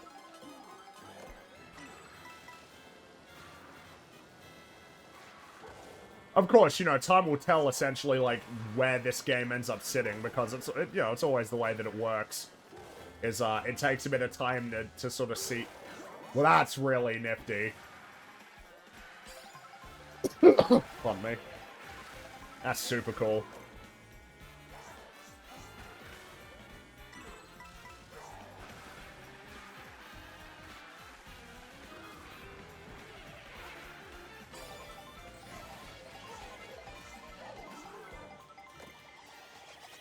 Oh, I nearly fell out of the, Man, they were right next to me. Jeez. Oh, and that means I'm definitely losing this one. Yeah, not even close. No chance. No chance of winning this one. King Boo's now got, I think, a lead from which I cannot recover. Yeah, so he would need to, like, lose, basically. He would need to come totally last. Alright, well...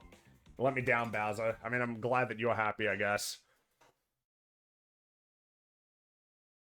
Do you think the sound design is better in World or 8? I don't know yet. I don't know. Mario Kart 8 had a really great soundtrack. But I mean, so did all of them, really. I will say, though, I mean, I am... the art direction, I definitely... Which is kind of interesting, because I think I did enjoy the art direction of Mario Kart 8, like, a good amount, but even now, like, with the limited amount here, I think I'm already more thrilled with the way that the game looks, in this one. I don't know what it is. It's the bounciness of the well, no, I do know what it is. It is the fact that they're, like, striving for a cartoonish art style and animations.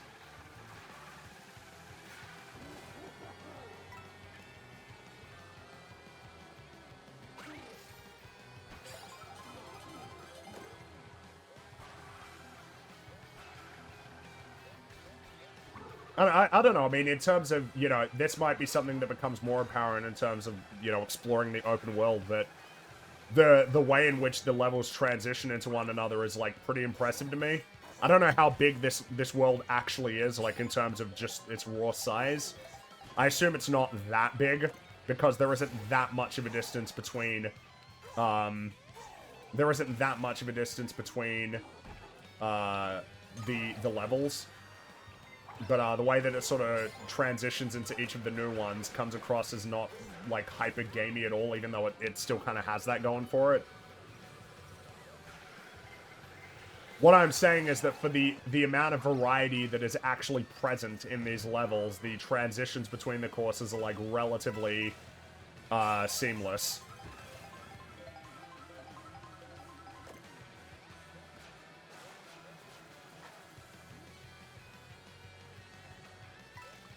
That seems to be the artistic direction for this new phase of the Mario franchise, which started with Wonder and will go onward into the next decade. It seems like it, because, yeah, Super Mario Bros. Wonder feels like it kind of established this, direction and tone. And, of course, I very much appreciated it. It's just that, you compare it to the new Super Mario Bros. One, where it's like, that's fine, but it's lacking that punch, right? It's lacking that, there's a certain vitality that's just not, that's not there. I'll just get rid of that.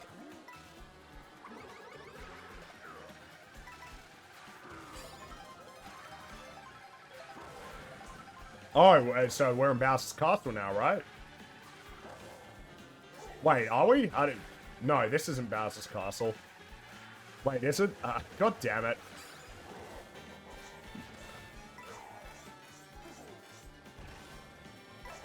No, this isn't... Oh, wait. I can't... I mean, oh, no, this is Bowser's Castle, yeah.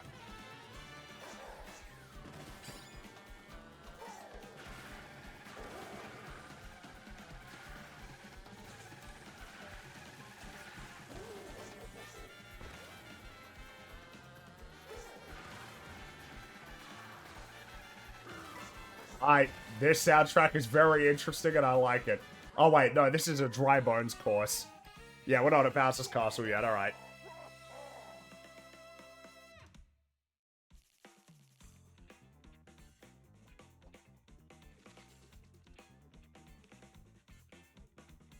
So, second place. He got that crown, but I mean, he don't really deserve it.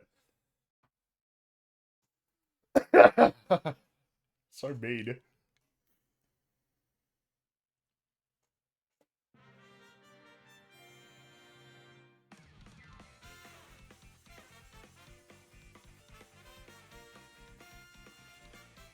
You got second place, I guess. That's something.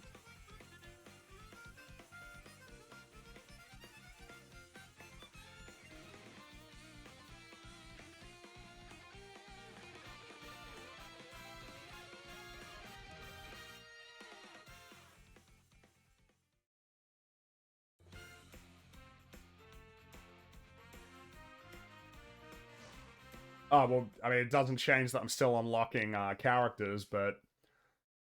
I presume that I do need to win all of them to get I genuinely forgotten, like, how you get, Special Cup. It's kind of funny.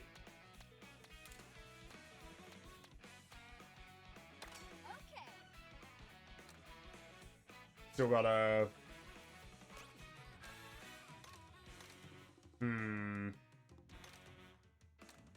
Because I'm trying to mix it up.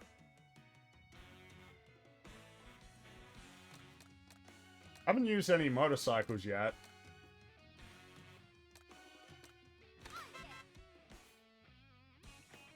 Alright, Lightning Cup. Ah, there's Bowser's Castle. And Toad Factory. And Moo Moo Meadows. And Choco Mountain, so that's actually 3 retro courses then.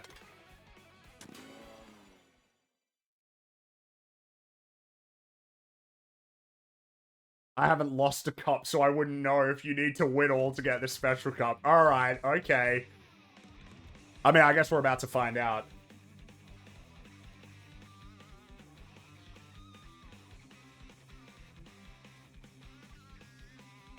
But the bikes should have inside drift, so I'll have to get reacquainted. Oh, that's... Well, that looks awesome.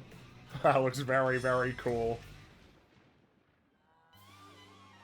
Starting with Moo Moo Meadows as well. Good old Moo Moo Meadows.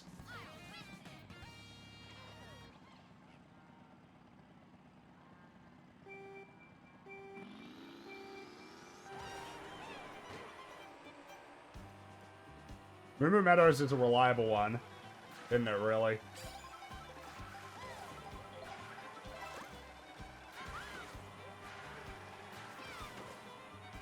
I'm already liking the handling on this more.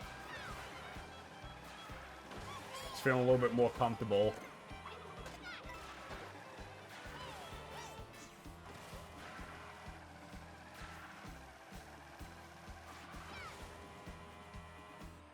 Moo Moo Meadows is great. Like, it really is a... Oh, that didn't help much. It really is a very charming course, isn't it?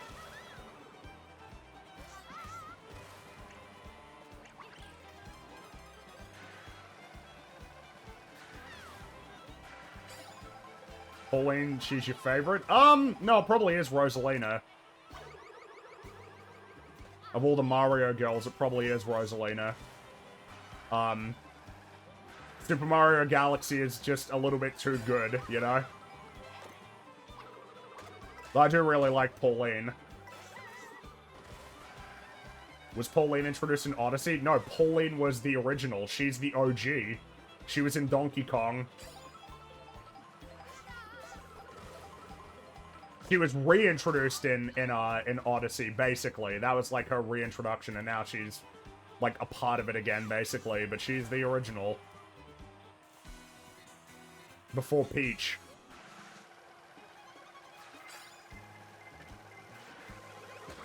Oh, that was close. Jeez.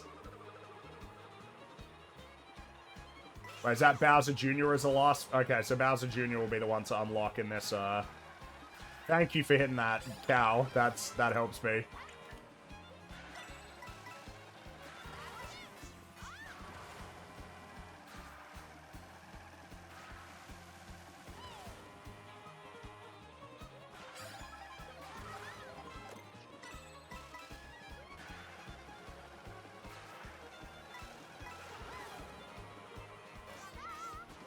All right, first place.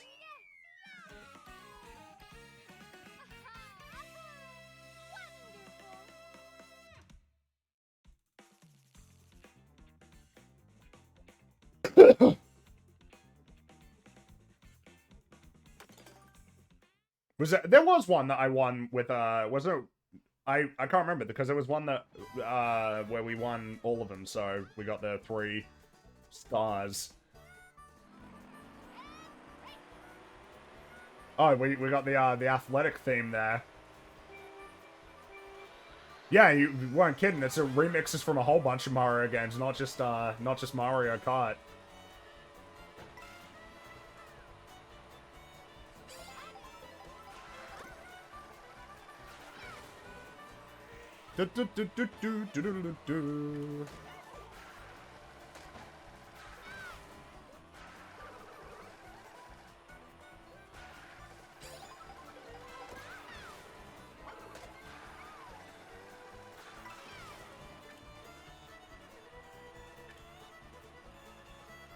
There's Peach's Castle. It's kind of a cool thing to have as like a fixture in the center of the world. Not like exactly the center, but you know. It's cool to see like all of the different levels around, you know. Just to remind you that it is like one big interconnected world.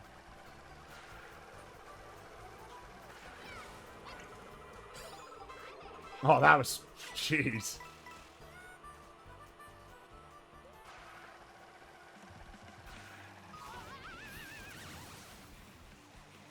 That's kind of a cool detail, the idea that the lightning, you know, the strike, and then the rain that follows afterward. Not that, you know, it always rains when there's...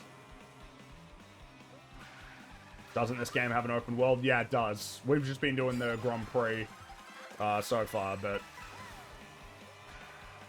Explore the open world at some stage.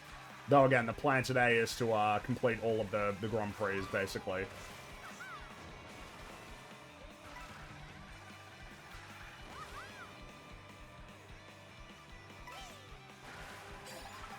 Wait, this is... Yeah, because this is the Choco Mountain. This is very unlike, Man, this is like a really... This is quite an interesting remix of this track. Because you can see the blueprint here. Choco Mountain is the blueprint here. But, it's definitely feels different. That's really cool. I like this.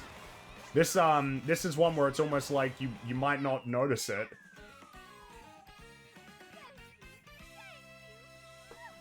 That was cool.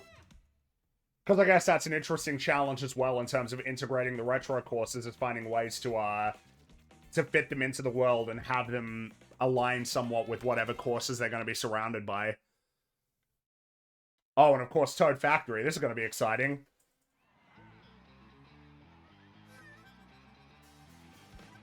Toad Factory's a good one.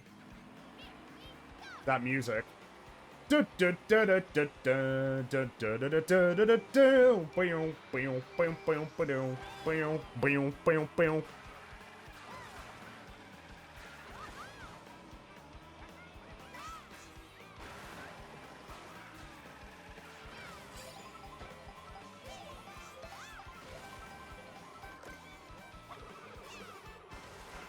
I mean, it's a fun aspect of it being an open world that hasn't been lost, though, is that, you know, the levels still have their uniqueness.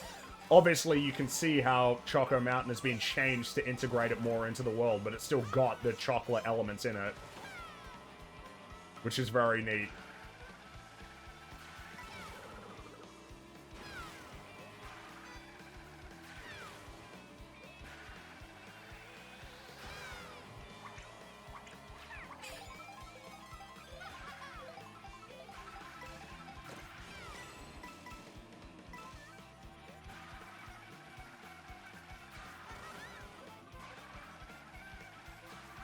This is a little Toad driving the car there.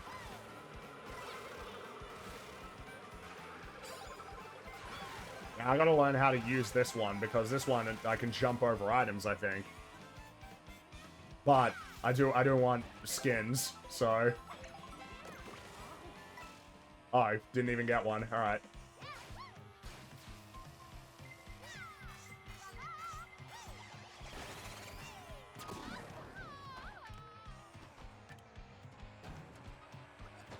Alright, here we go.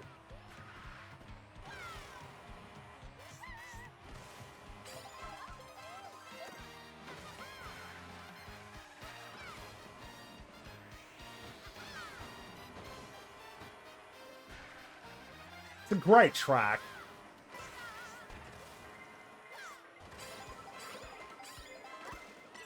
Ah, I keep forgetting. I don't need to hold the item.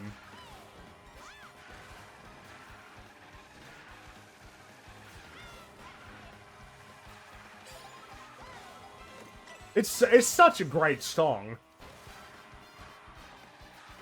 It is one of the best ones in Mario Kart, I think, the track. Oh, first place. Easy.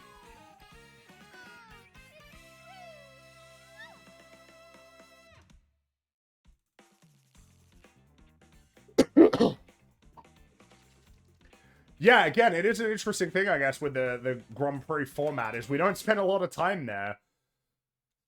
I do enjoy... Yeah, maybe that feels like a good way of sort of indicating my feeling on it, is I enjoy it for what it is, but I think my preferred mode of play would definitely be the individual courses. You just don't get to spend that much time in them with this particular format. It's cool to see the world, like, I do enjoy that, and I would definitely play it, but I think it's just that, yeah, if I could choose, I would prefer to just have the individual, you know, courses. Like, this is cool. I do enjoy this of, like, traveling between these areas. Where's my new skin? Oh, there we go.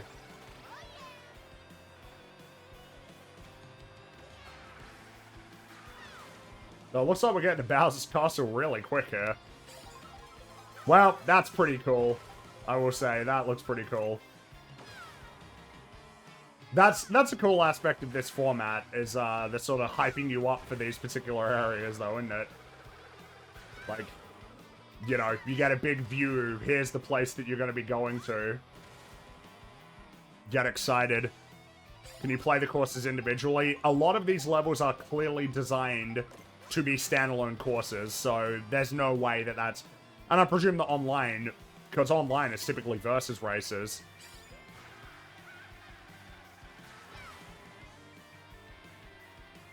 I don't think these in-between tracks are, like, boring at all. I think that they're like, fine and even good. Like, I'm enjoying this part here. It's just that, when you spend so little time, essentially, on the course itself, it's, alright, here we go. Jeez.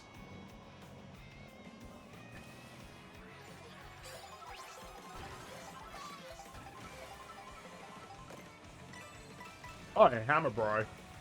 What's up, bruh? Throw some hammers. No, he didn't have any. Not much of a hammer bro if he doesn't have any hammers. Wow, this is pretty... this is pretty cool.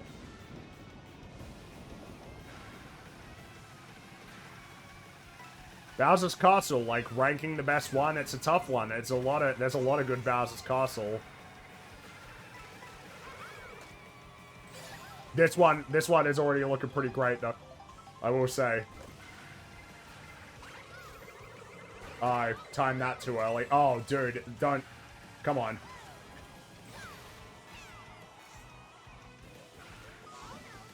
No way, no way, no. Okay, first place. That's okay, we're fine.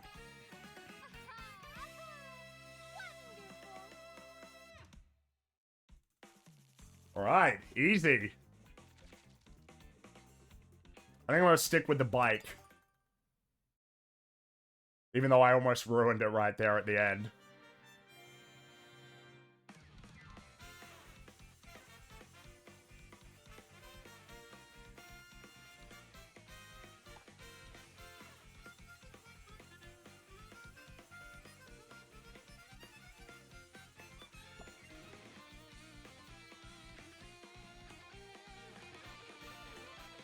Alright, let's see if we've unlocked the special cup. If not, we'll just, I guess, most logical thing would just be to go back and beat those other courses. Let's take a look, though. Let's see. It might just be that if you just get the podium on them, that you unlock it. I genuinely can't remember. I'm almost fascinated that I can't remember.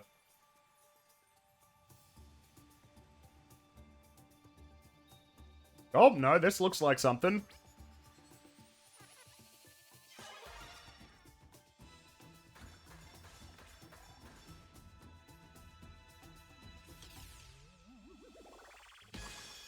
All right.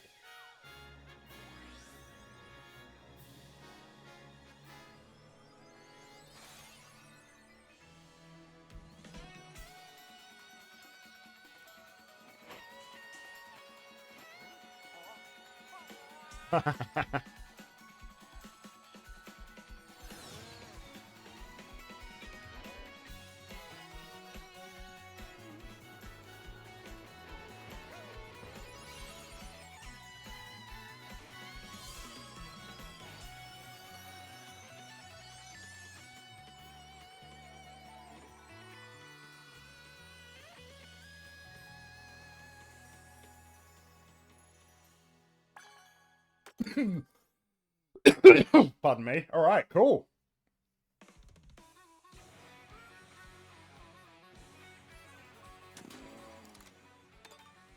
And unlocked a new vehicle. All right. You know what? I suppose it's fitting.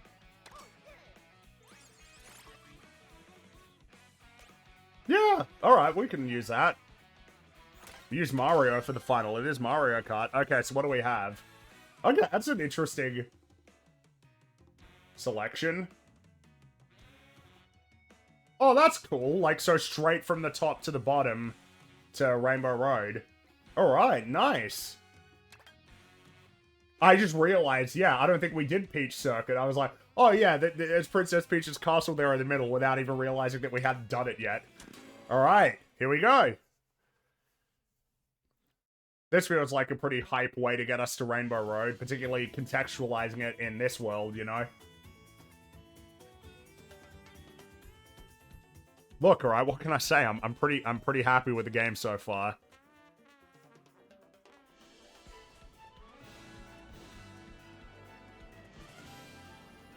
Right, and then you can actually see the world that you...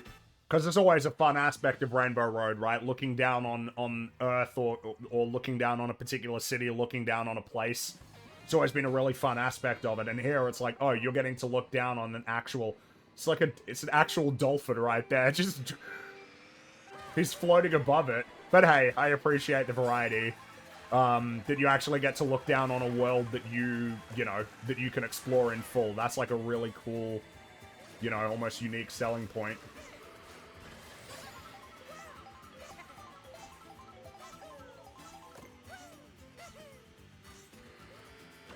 This level also looks really nice, too.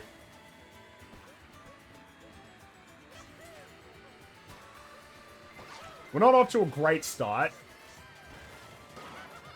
Yeah, we're not... Wow, we're off to, like, the worst start so far, I think.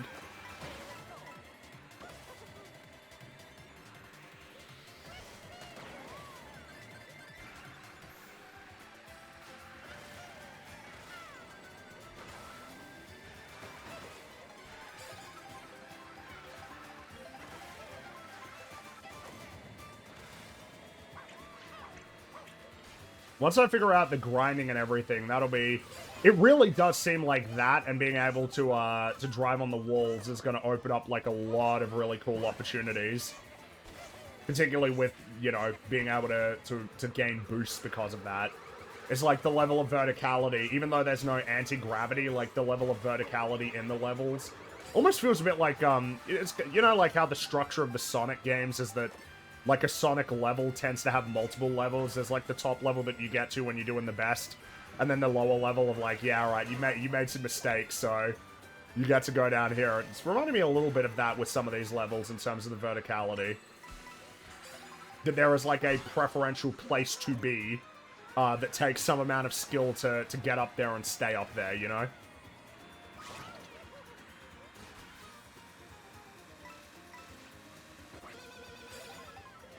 Man, 5th place. Mario. I was gonna give you this because I figured, you know, given that the game is called Mario Kart.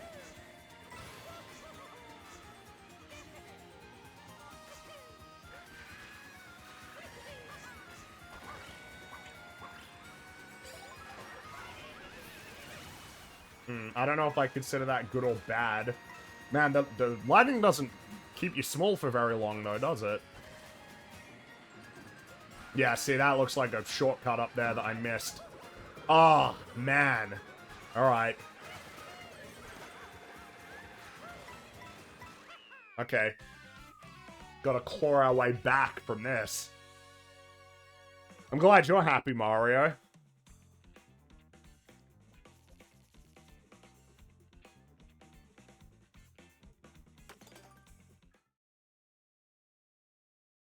Kind of interesting that Mario Circuit is in the Special Cup.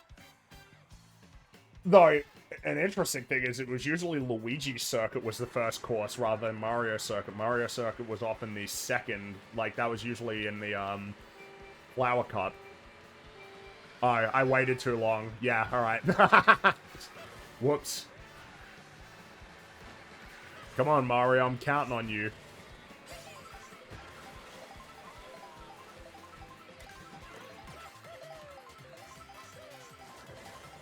Man, I'm not even... Didn't even get anything for it.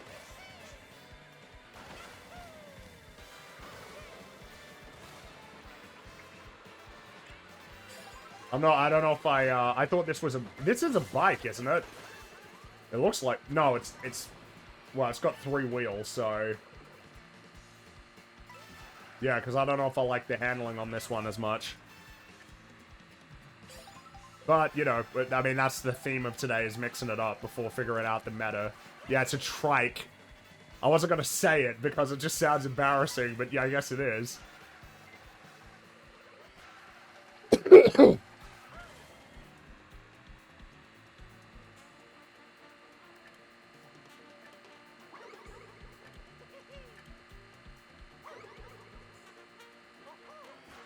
Alright, Mario Circuit. Oh, right, okay, yeah.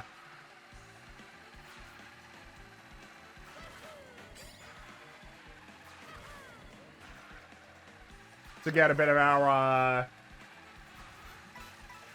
SNES representation.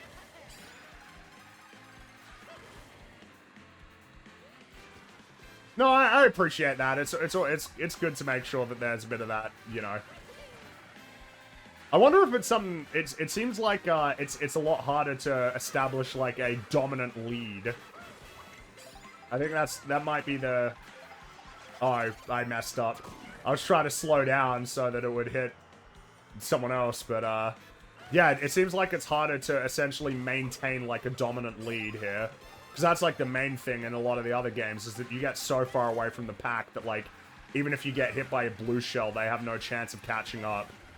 Whereas here, it doesn't seem like that's as much the case. Man, there's a cool remix as well.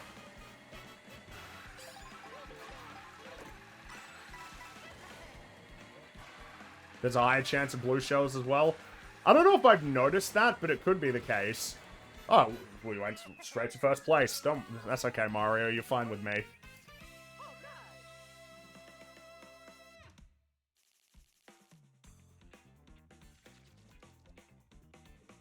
I'm still losing. Say losing, second place. I'm still in second place. Work to be done.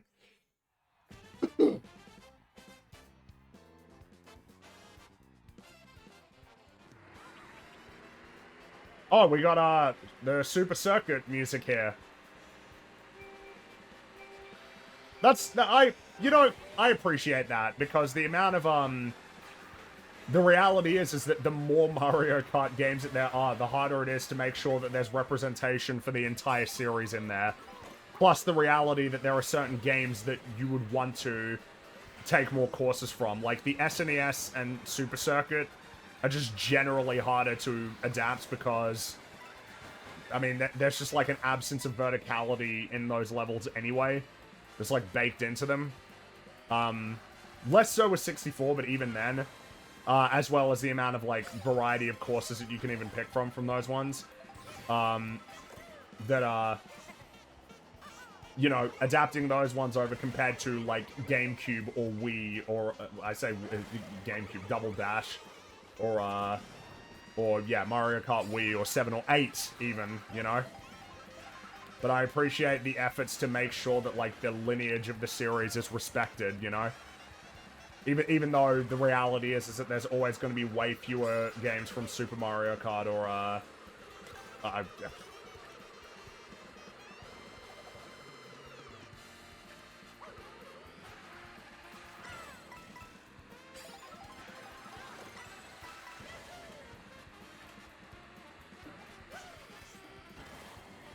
Who's the unlocked character? For this one, I'm not sure, actually.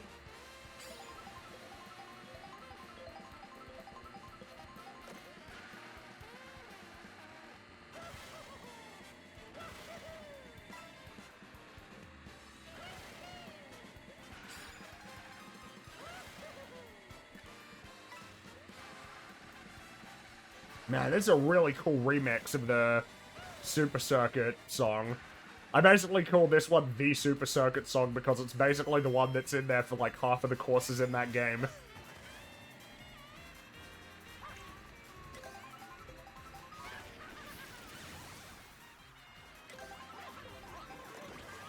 Alright, what do we get? Tourist Mario.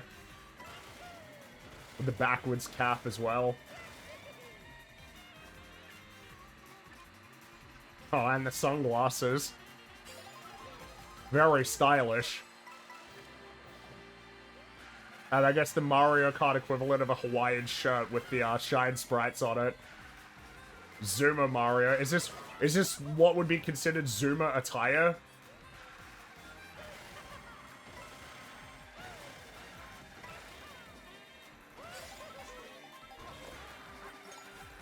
Ah, yes, new, oh, that was lucky.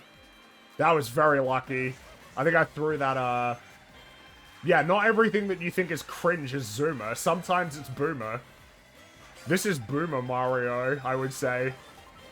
Oh, the backwards hat? Nah, it's maybe the backwards cap makes it more Gen X, I think.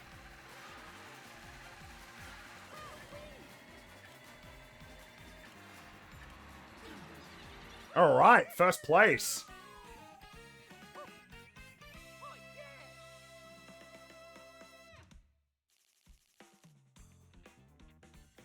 Alright. Rainbow Road. I'm excited. I'm like quite excited to see what Rainbow Road looks like in this game.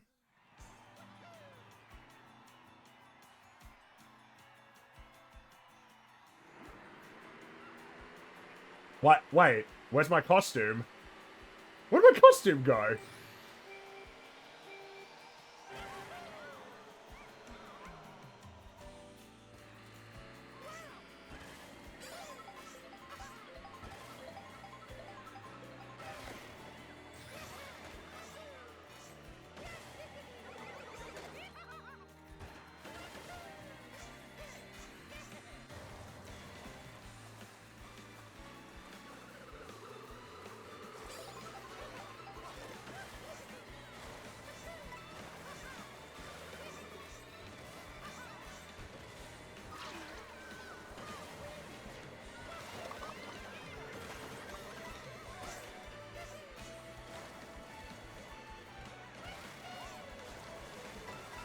Alright, here we go.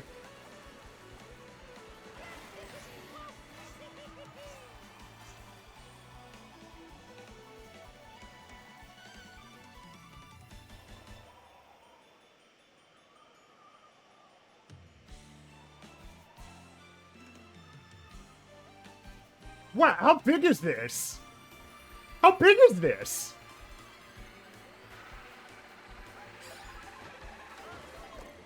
Hey, you know what? By the way, you know what? I think that this introduction to Rainbow Road, like, is already kind of a bit of a vindication for the Grand Prix structure. The way that you could actually sort of have a hype build-up to there instead of just starting on the course. That's, like, a particularly cool, unique thing.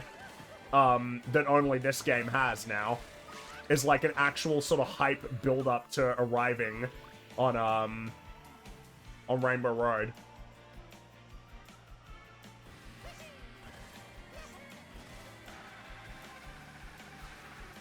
Wow, this is a huge Rainbow Road.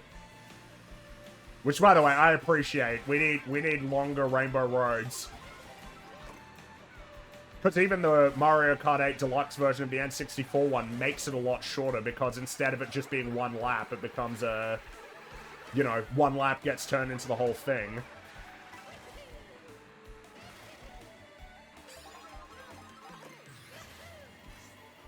Oh, wow, what a...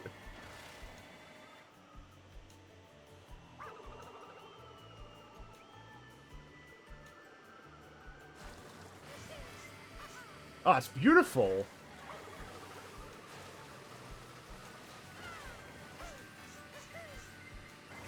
Bad time to get into first place, huh? Right, and it destroys your item as well. Oh, this is really cool, because it seems like it's almost this sort of ethereal realm, this part here. The glowing pine trees and everything. The crystals. Oh, wait, we're boosted here.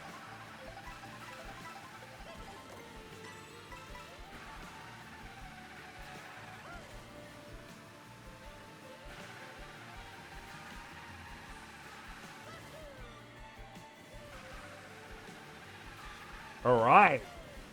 Final stretch? No, we still got a good amount left. What do we got here? Oh!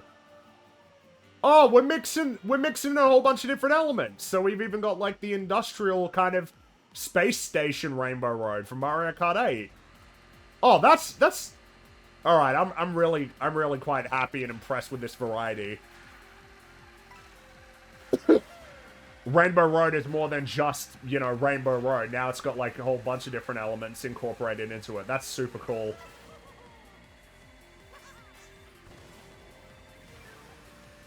Out of the gate, this already feels like it's going to be pretty competitive for the best Rainbow Road. If only because of the sheer amount of variety on display here.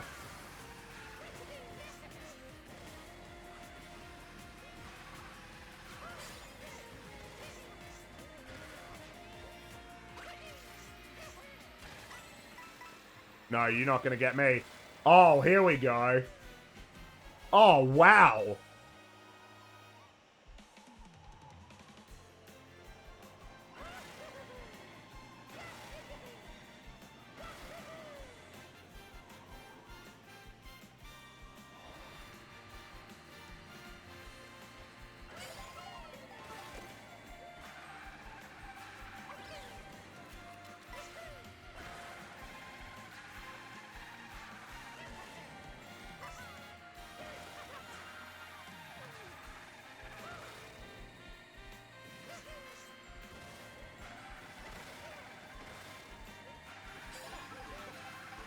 Ah.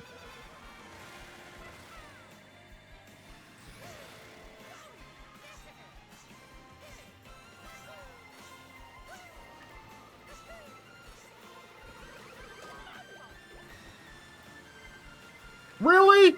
Are you kidding me? Oh, never mind. Thank you.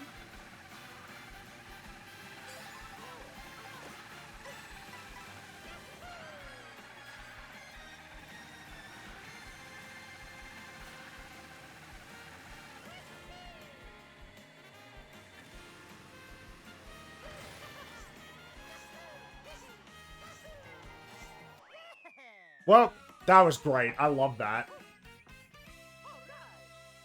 That was really cool.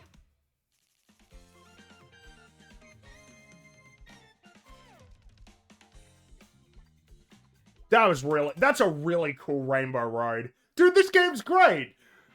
It's not a surprise, really. But, you know, feels like it needs to be said. This is great!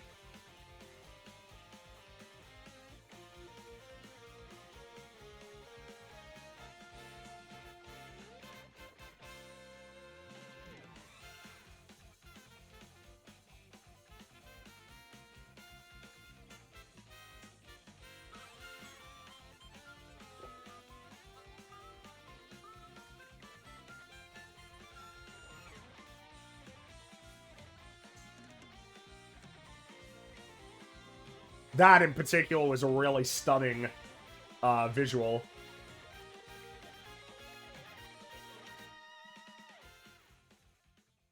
Dude, that was a really dynamic Rainbow Road. Also, again, not to just praise everything, but I've particularly enjoyed the designs of these trophies as well, incorporating unique elements of the particular levels that are featured in it. It's neat. All right, I guess that's credits then.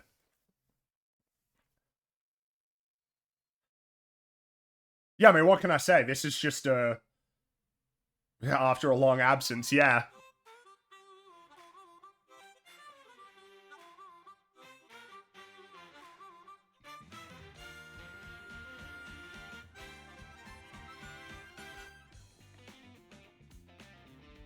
Yeah, it's a great video game. I mean, this comes as no surprise, really. Like, you know, for me, this is... Because I could totally understand, by the way, that somebody would be like, dude, I ain't buying a Switch 2, you kidding me? I mean, the reality is that generally, like, getting systems at launch, you're not going to get that much.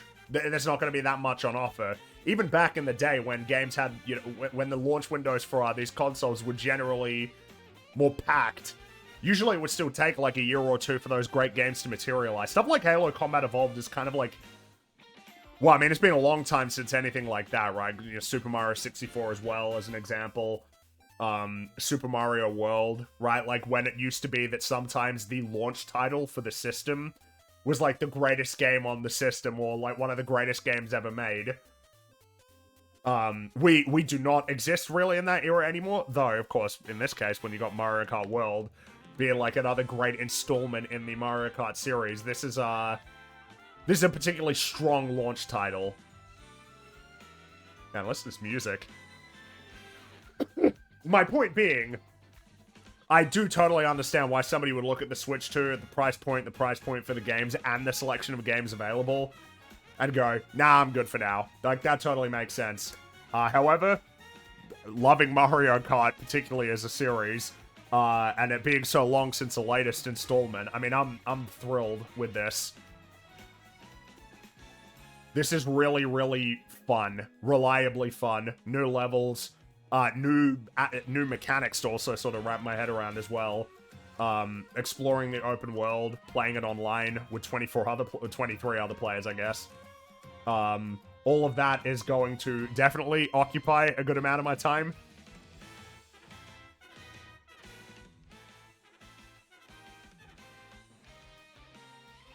It's you know, it's reliably fun, which is something that feels like it can be tricky to identify. Particularly when you... I know it always feels weird to say, like, AAA, but I mean, Nintendo games technically are. They're not as insane budgets as some of the games that are coming out, but I mean, this ain't, like, a cheap video game in terms of price and to develop. It's,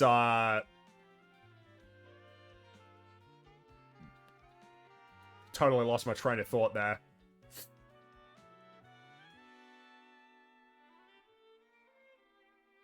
That'll be the main thing, though, I guess, of course, is kind of the case for any game that's like this, though, is what's it gonna look like, you know, a month, 6 months, a year from now? What's the, how's the meta going to evolve? Is it gonna be a case where, like, everybody immediately sort of figures out which character and which cart is, like, the best combination under all circumstances, or is it gonna prove to be a little bit more complicated than that? What I'm curious to see is, what I'm curious to see is essentially, like, how all of the, like, the grind rails and the driving on the walls and everything, how all of that is going to potentially influence, like, what it means to be good at this game. That it means that to some extent that you're going to be less reliant on items determining whether or not you win or lose, even though items are always going to be a big part of, like, what it means to succeed in these games. But I'd be curious. It's a little bit too early to say, isn't it?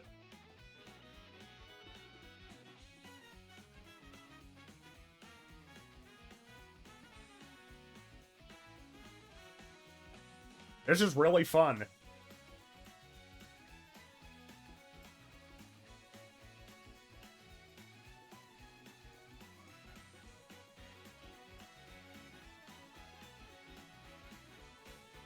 How does it stack up against Golem? Well, look, alright? Hard to compete with a game like that.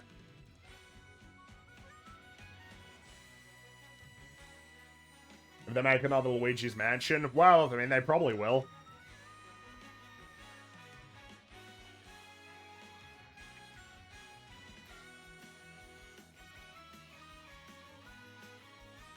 Ah, the music, the tunes!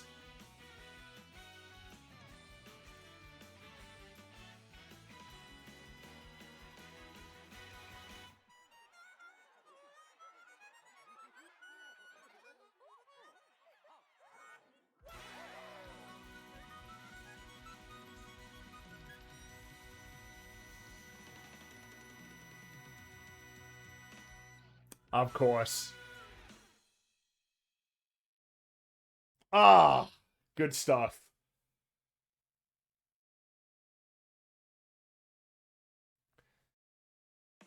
I mean, you know the deal. This is gonna be, I'm gonna be playing this game a lot. But there we've had a good, you know, before we wrap up, I suppose it'd be a good opportunity to sort of almost, like, review just by going back over all of the courses.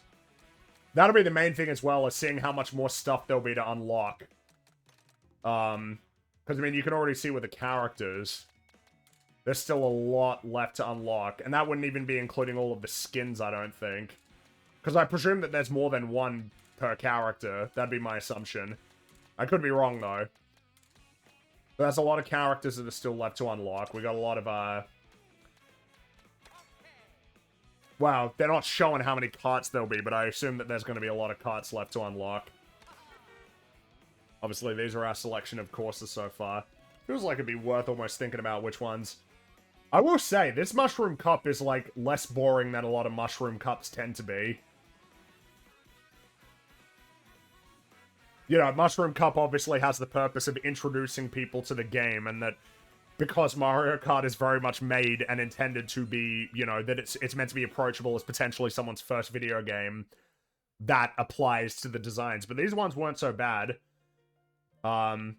This is a particularly cool flower cup, because always, again, the Star Cup is always usually a highlight. In this case, something that's got working in its favor is the snow element, the blue color scheme, that I'm a big fan of. Yeah, even the Shell Cup is pretty decent, I'd say. But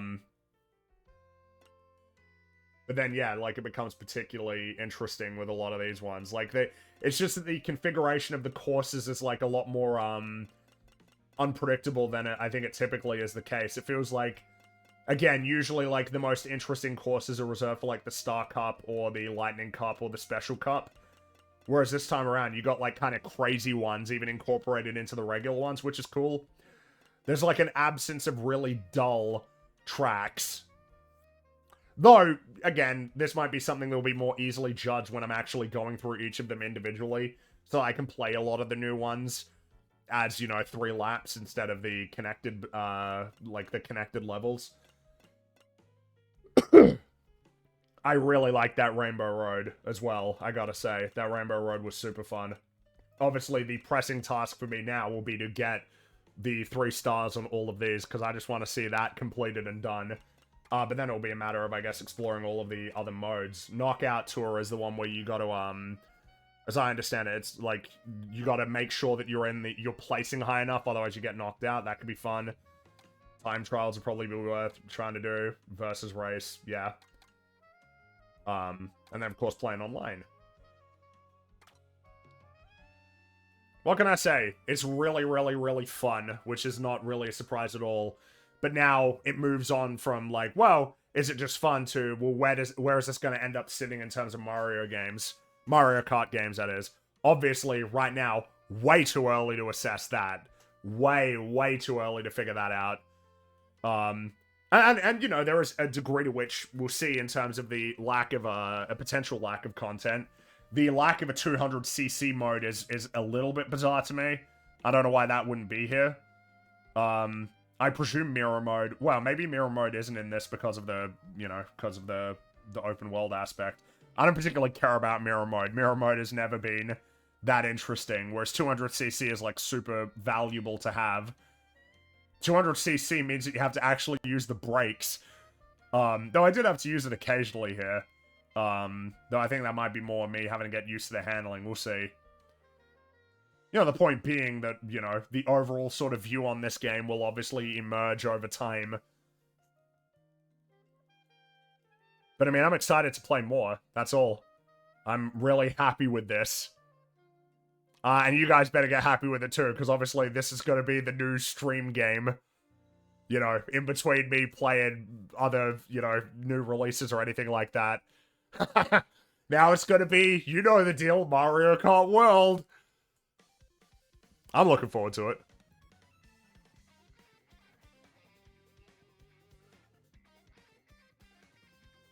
But I suppose that'll do it for now. Thank you very much for joining me on this brand new adventure. Thanks for the subs and the bits and whatnot and keeping me company. I super duper appreciate it. Next, whatever I'm going to be streaming next, it's going to be this. So, you know, like, it's going to be Mario Kart World. Look forward to it. But yeah, thanks again. Hope you all have a wonderful day, and I will catch you all for whatever's next. Bye, bye, bye, bye, bye.